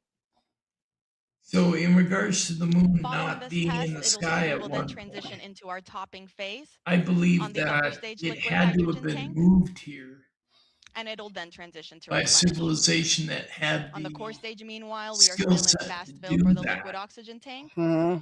and we are in replenish And for it was liquid placed in hydrogen. Now, this geostationary is a orbit, very meaning it's very locked big and into important milestone place to me so because, it again, doesn't for those that have move. been following us along, especially It with moves Artemis 2, with the Earth, so it's always in the during our same fast fill location. operations on the core stage liquid hydrogen tank during wet dress rehearsal 1, that Yeah. was our What would be the point of first it, test anyways? of this Artemis Well, 2 one moon thing rocket it where we does, tested the loading the gravitational propellants on pull board. of the Teams experience the liquid moon hydrogen and the waves location shortly that it after getting into is fast fill during that first test. controls the They rotation then of performed the our second wet core. dress rehearsal So, where they did not however see fast any our major core leaks. is moving Tanking is loading operations went all very smoothly, and relative it was a to very the successful test. location and the And so it's great to distance see of the Earth that from throughout the today's moon. countdown for When the launch, moon drifts there also farther weren't any away from the significant Earth, it issues affects or the leaks speed reported of during the our core. liquid hydrogen loading phase on the core stage. So we are now in That replenish could mode for cause a liquid lot of hydrogen. problems like We're about microfractures 84% in of the the way on the tectonic liquid oxygen tank, plates, and we're earthquakes, also almost there weather on the upper stage issues. for liquid Oh, hydrogen. yeah. Now In I'll fact, report that's out while why liquid they're oxygen saying that we're operations for having the so upper many stage are also earthquakes right underway. now. We're having earthquakes. The I missed them. moon has actually drifted outward away from its original position by about an inch. An inch is a lot for a large planetary mass to move. But it has affected our core, according to scientists. Wow. So it doesn't just affect the tides, or stabilizing our wobble. It also stabilizes the core.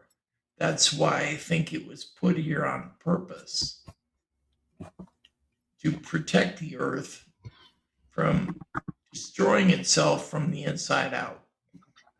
Wow.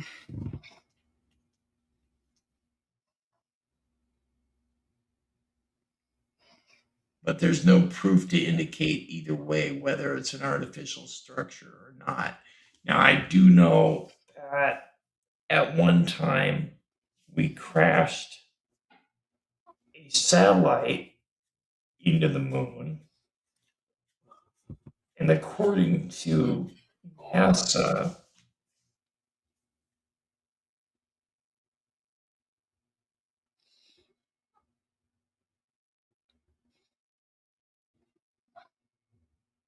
Yes.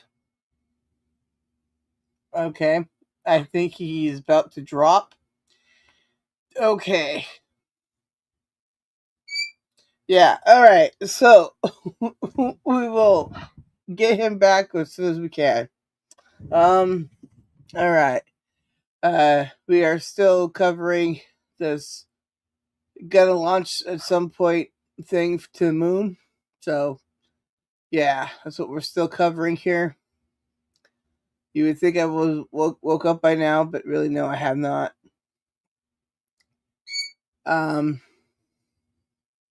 Okay, yes, he's officially dropped now. He will be back with more with that launching stuff. Okay, so how many of you guys think that this is gonna happen today? Put a 1 in the chat if you think it's gonna launch today. Put a 2 in the chat if you think it's not gonna launch today. Let's see how many we can get. And he's back. Welcome back. I told everybody to put a 1 in the chat if they think it's going to launch today, and put a 2 in the chat if they don't think it's going to launch today.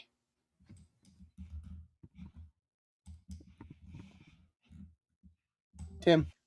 okay, All right. I gotta go over here.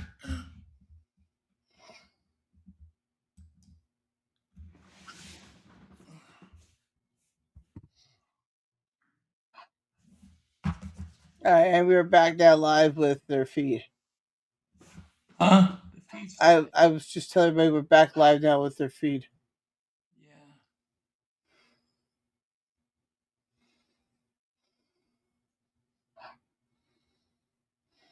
I'm sorry, everybody, but I have difficulty with my PC. About a month ago, I was hacked, and ever since then, my PC crashes every now and then. I'm still working on getting it fixed.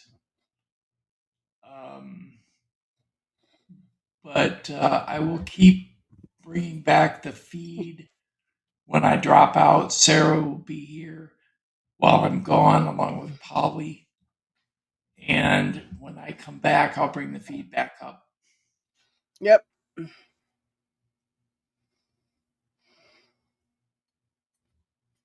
What we may do is I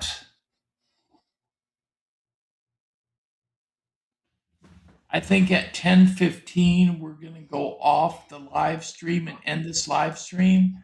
And close to about 4:00 in the afternoon, Central Time, which will be 5:00 Eastern Daylight Time, we'll come back live. And okay. we'll broadcast the launch. That sounds like a plan.